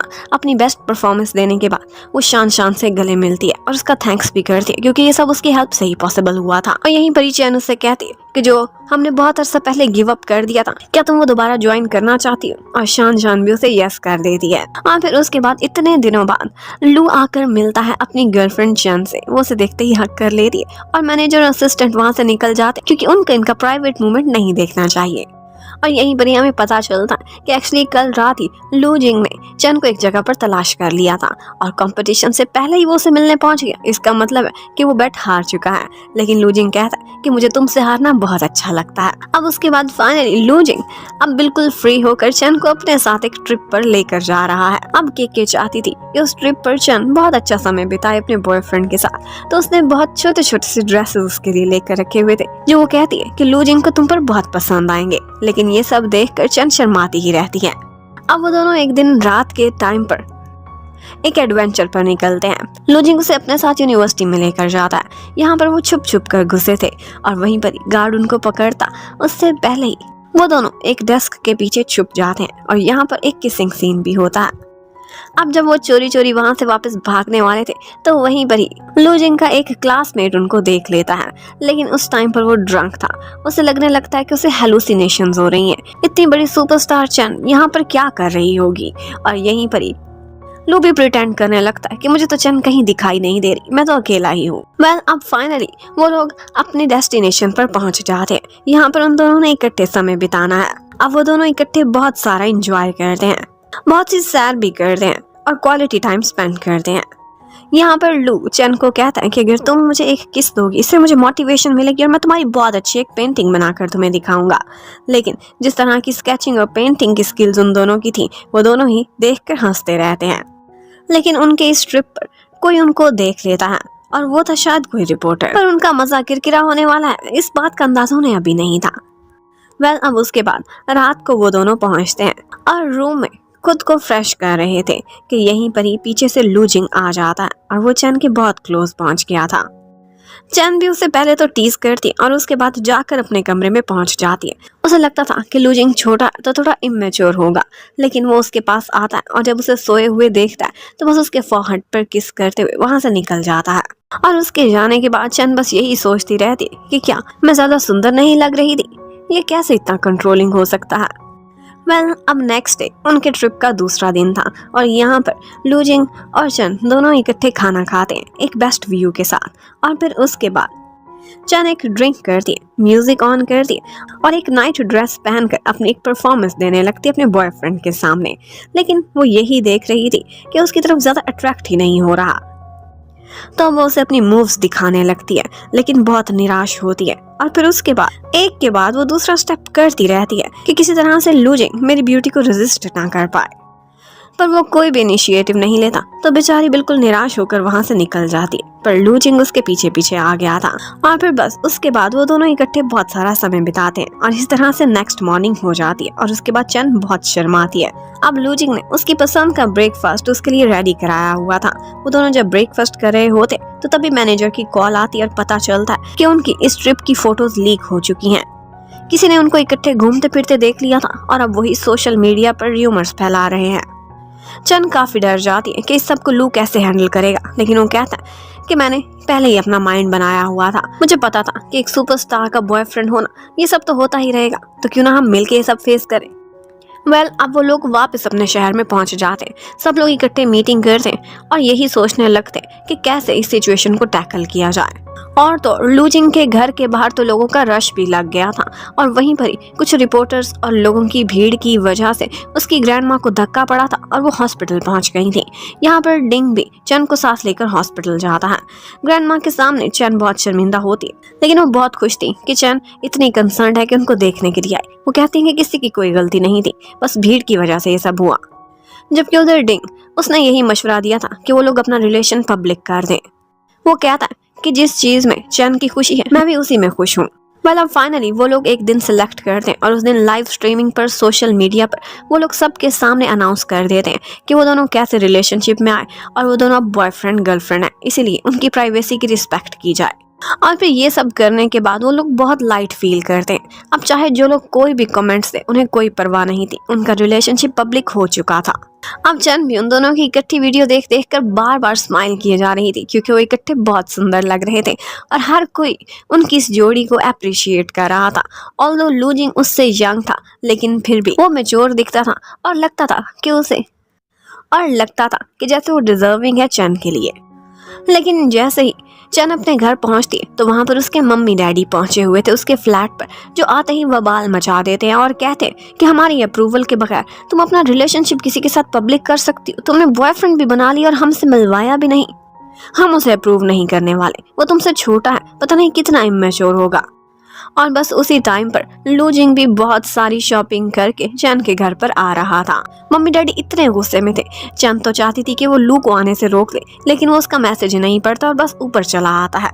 और तो और जब डैड दरवाजा खोलते उनके हाथ में इतना बड़ा नाइफ भी था। लेकिन जैसे ही मॉम रियल में लू जिंग को देखती है तो बस देखती ही रह जाती है। वो इतना टॉल और इतना हैंडसम था कि वो उसकी पर्सनैलिटी से इम्प्रेस हो जाती है। और वही जो सबसे ज्यादा गुस्सा थोड़ी देर पहले कर रही थी अब बिल्कुल लीनियंट लगने लगती हैं। अब मम्मा उससे इंटरव्यू लेने लग जाती हैं और उससे पूछती हैं कि तुम क्या कर रहे हो, कब ग्रेजुएट करोगे, एज क्या है। और तो और ये भी पूछ लेती हैं कि तुम्हारी चंद से पहले कितनी गर्लफ्रेंड्स थी। लेकिन वो कहता है कि चैन ही मेरा फर्स्ट लव है। अब यहाँ पर लू भी बहुत चालाक था और मम्मी से कह देता है कि पता है लियांग चन, आज मुझे समझ आया इतनी सुंदर कैसे है, क्योंकि ये बिल्कुल आप पर गई है। और बस मम्मी इसी बात पर बहुत खुश हो जाती हैं। अब मम्मी को तो उसने ऑलमोस्ट पटा ही लिया था। अब बारी थी डैड के पास जाने की। डैड कुकिंग कर रहे थे, वो किचन में जाकर उनकी हेल्प करने लगता है, लेकिन बाद में डैड की कुकिंग स्किल्स को देखकर उनसे नोट्स और टिप्स भी लेने लगता है। ये बात डैड को भी इम्प्रेस कर ही गई थी। अब उसके बाद पूरी फैमिली इकट्ठे बैठकर डिनर करते हैं और आज के दिन चैन ने पहली दफा फील किया था कि उसकी मम्मी डैडी उसकी बजाय किसी और को ज्यादा फोकस दे रहे हैं और वो इतनी केयर कर रहे थे खाना खाते हुए कि बार बार चैन की बजाय लू के आगे ही खाना रखे जा रहे थे। और चैन लाडली और बिगड़ी हुई सुपरस्टार बहुत जेलस होने लगती अपने ही बॉयफ्रेंड से। और बस मम्मी डैडी ने कुछ ज्यादा ही खाना आज लू को खिला दिया था। बेचारे की हालत भी बहुत खराब हो जाती है, लेकिन इन दी एंड वो इस बात से खुश था कि मम्मी डैडी ने उसे अप्रूव कर दिया है। अब मम्मी डैडी वापस जा चुके थे और उसके बाद लू फ्रेश होकर आता है। अब अपनी गर्लफ्रेंड से थोड़ी सी खिदमत कराने का टाइम था, तो उसे रिक्वेस्ट करने लगता है कि प्लीज मेरे हेयर तो ब्लो ड्राई कर दो। पहले वो थोड़ा सा नखरा दिखाती है और उसके बाद करने लगती है। उधर शान अपने एक्स बॉयफ्रेंड का इंटरव्यू देख रही थी, जो कि उसके लिखे हुए गाने दोबारा से सुनने के बाद उसकी तारीफ कर रहा था और कह रहा था कि तुम म्यूजिक में वापस आओ, तुम्हारे लिए बहुत अच्छा होगा। ये सब देखकर वो बहुत गुस्से में आ जाती है, इवन की चीजें भी तोड़ती है कि मेरे साथ इतना बुरा करने के बाद, मेरे गाने चोरी करने के बाद उसके पास गट्स है ये सब बोलने के। और ऐसे में सन बनाकर उसे संभालता है और उसकी केयर करता है और उसे हौसला भी देता है। उसके बाद एक क्यूट सा सीन आता है जिसमें दिखाते हैं कि लू जिंग और चन दोनों इकट्ठे ब्यूटीफुल सोल गेम खेल रहे थे, लेकिन यहाँ पर चन अपने बॉयफ्रेंड के साथ स्वीट टॉक करने लगती है, लेकिन उसे ये नहीं पता था कि इस वक्त ये सारा कुछ लू ने ब्रॉडकास्ट किया हुआ अपने फैंस के लिए और हरमन के सारे फैंस ये सब सुन लेते हैं। अब उसके बाद चन अपने बॉयफ्रेंड से पूछने लगती कि उसका फेवरेट सॉन्ग कौन सा है जो अब तक चन ने गाया है। वो एक ऑर्डिनरी सा सॉन्ग था और अब वो उसे अपनी नेक्स्ट परफॉर्मेंस के लिए सिलेक्ट कर लेती है, लेकिन उसे ये नहीं पता था कि ये परफॉर्मेंस बहुत स्पेशल होने वाली है, क्योंकि ये उसके होने वाले ससुर जी भी देखने के लिए आ रहे थे। अब वो बहुत अच्छा करके गाना गाती है और यहाँ पर डैड जब अपने होने वाली बहू को लाइव परफॉर्मेंस देते हुए देखते तो उससे बहुत इम्प्रेस होते हैं। और ये परफॉर्मेंस खत्म होने के बाद चैन इस सॉन्ग को डेडिकेट कर देती है अपने लव को और बड़ी स्क्रीन पर भी सबको दिखाती है। अब उसके बाद वो मिलने जाती है और आते ही लू जिंग को हक कर देती है और किस भी, लेकिन यहीं पर ही डैड भी मौजूद थे जो ये सब देख लेते हैं। अब इस तरह से डैड से पहली मुलाकात चन बहुत एम्बैरस होती है कि वो बिल्कुल भी एक संस्कारी बहू नहीं लग रही होगी, लेकिन इतने में डैड उन दोनों की एक इकट्ठे फोटो क्लिक करते हैं और कहते हैं कि ये मैं लू की मम्मी को भेजूंगा ताकि उनको भी पता चले कि हमारे बच्चे कितने लविंग हैं। अब उसके बाद वो डैड को सी ऑफ कर देते हैं। उसके बाद नेक्स्ट सीन में दिखाते हैं कि लू जिंग ने अपनी गर्लफ्रेंड के लिए 3 केक्स रेडी किए हुए थे। वो जो भी प्राइज विन करेगी उसी लिहाज से फर्स्ट आई तो फर्स्ट वाला निकालेगा और सेकंड और थर्ड वाला ऑप्शन भी रखा हुआ था। चाहे जो भी कहे, लू जिंग था बहुत स्मार्ट और इसी तरह से वो चन को बहुत खुश रखता था। वो दोनों इकट्ठे बहुत सारा समय बिताते हैं। अब न्यू ईयर पर चन अपनी एक परफॉर्मेंस देकर वापस आ रही थी और वहीं पर ही वो एयरपोर्ट पर देखती है तो आगे लू जिंग भी खड़ा हुआ था। वो उसे देखते ही उसे हक कर लेती है और अब की दफा फिर से एक एम्बैरेसिंग मोमेंट उसके होने वाले ससुर जी के सामने क्रिएट हो चुका था, क्योंकि चन उसे वहाँ लेने नहीं बल्कि अपने मम्मी डैडी को लेने के लिए आया था। लेकिन डैड हमेशा से उनको इस तरह से इकट्ठे देखकर बहुत खुश हो जाते थे कि ये दोनों कितने लविंग हैं। और फिर उसके बाद फाइनली वो दिन आता है जब दोनों फैमिलीज की ऑफिशियल मीटिंग होती है और यहाँ पर लू जिंग की और चैन की फैमिली इकट्ठे मिलते हैं और इकट्ठे समय बिताते हैं और उन दोनों के रिलेशनशिप और उनकी वेडिंग के बारे में डिस्कशन करने लगते हैं। लू और चैन दोनों ने इमेजिन भी नहीं किया था कि उनकी फैमिलीज इतने अच्छे से आपस में घुल मिल जाएंगे और यहाँ पर सब कुछ बहुत अच्छे से हो जाता है। वहाँ से जाते जाते लू की मम्मी चैन के पास आती हैं अकेले में और उसे एक नेकलेस भी गिफ्ट करती हैं और कहती हैं कि मेरी बहू के लिए है। और यहाँ पर इस सास बहू की भी आपस में बहुत अच्छी दोस्ती हो चुकी थी और उसके बाद बहुत अच्छे नोट्स पर इन दोनों की फैमिली मीटिंग ओवर हो जाती है।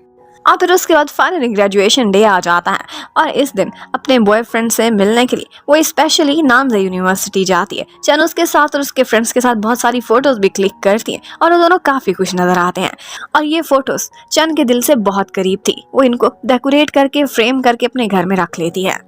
जबकि दूसरी तरफ हमें दिखाते हैं कि सनबिन ने भी अपने दिल की बात माँ शान के सामने रख दी है। वो उसे प्रपोज करता है और वो भी उसे यस कर देती है। अब फाइनली वो भी कपल बन चुके थे और फिर उसके बाद वो दिन भी आ जाता है जब लूजिंग अपनी फर्दर स्टडीज के लिए अब्रॉड के लिए निकल जाता है।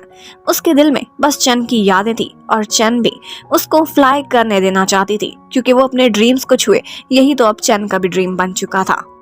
और बस इसी तरह से लॉन्ग डिस्टेंस रिलेशनशिप में भी जब एक दूसरे पर ट्रस्ट हो तो सारा कुछ ठीक चलता रहता है। उनके भी ये साल स्विफ्टली बीत जाते हैं और उसके बाद वो दिन आता है जब लूजिंग वापस आ रहा था और उसी फ्लाइट पर इत्तेफाक से डिंग भी था और डिंग ने देख लिया था कि लूजिंग ने कुछ स्पेशल लेकर रखा हुआ और वो प्रपोजल रिंग थी चैन के लिए। उधर चैन भी एयरपोर्ट पर खड़ी हुई थी, लेकिन उसे न्यूज मिलती है कि उस एरोप्लेन में कुछ गड़बड़ हो रही है, जिसकी वजह से लैंडिंग बहुत रिस्की होने वाली है। और हमें एरोप्लेन में भी दिखाते हैं बहुत ज्यादा टर्बुलेंस हो रही थी और सभी बहुत डर गए थे कि पता नहीं वो लोग नीचे सेफली उतर पाएंगे भी कि नहीं।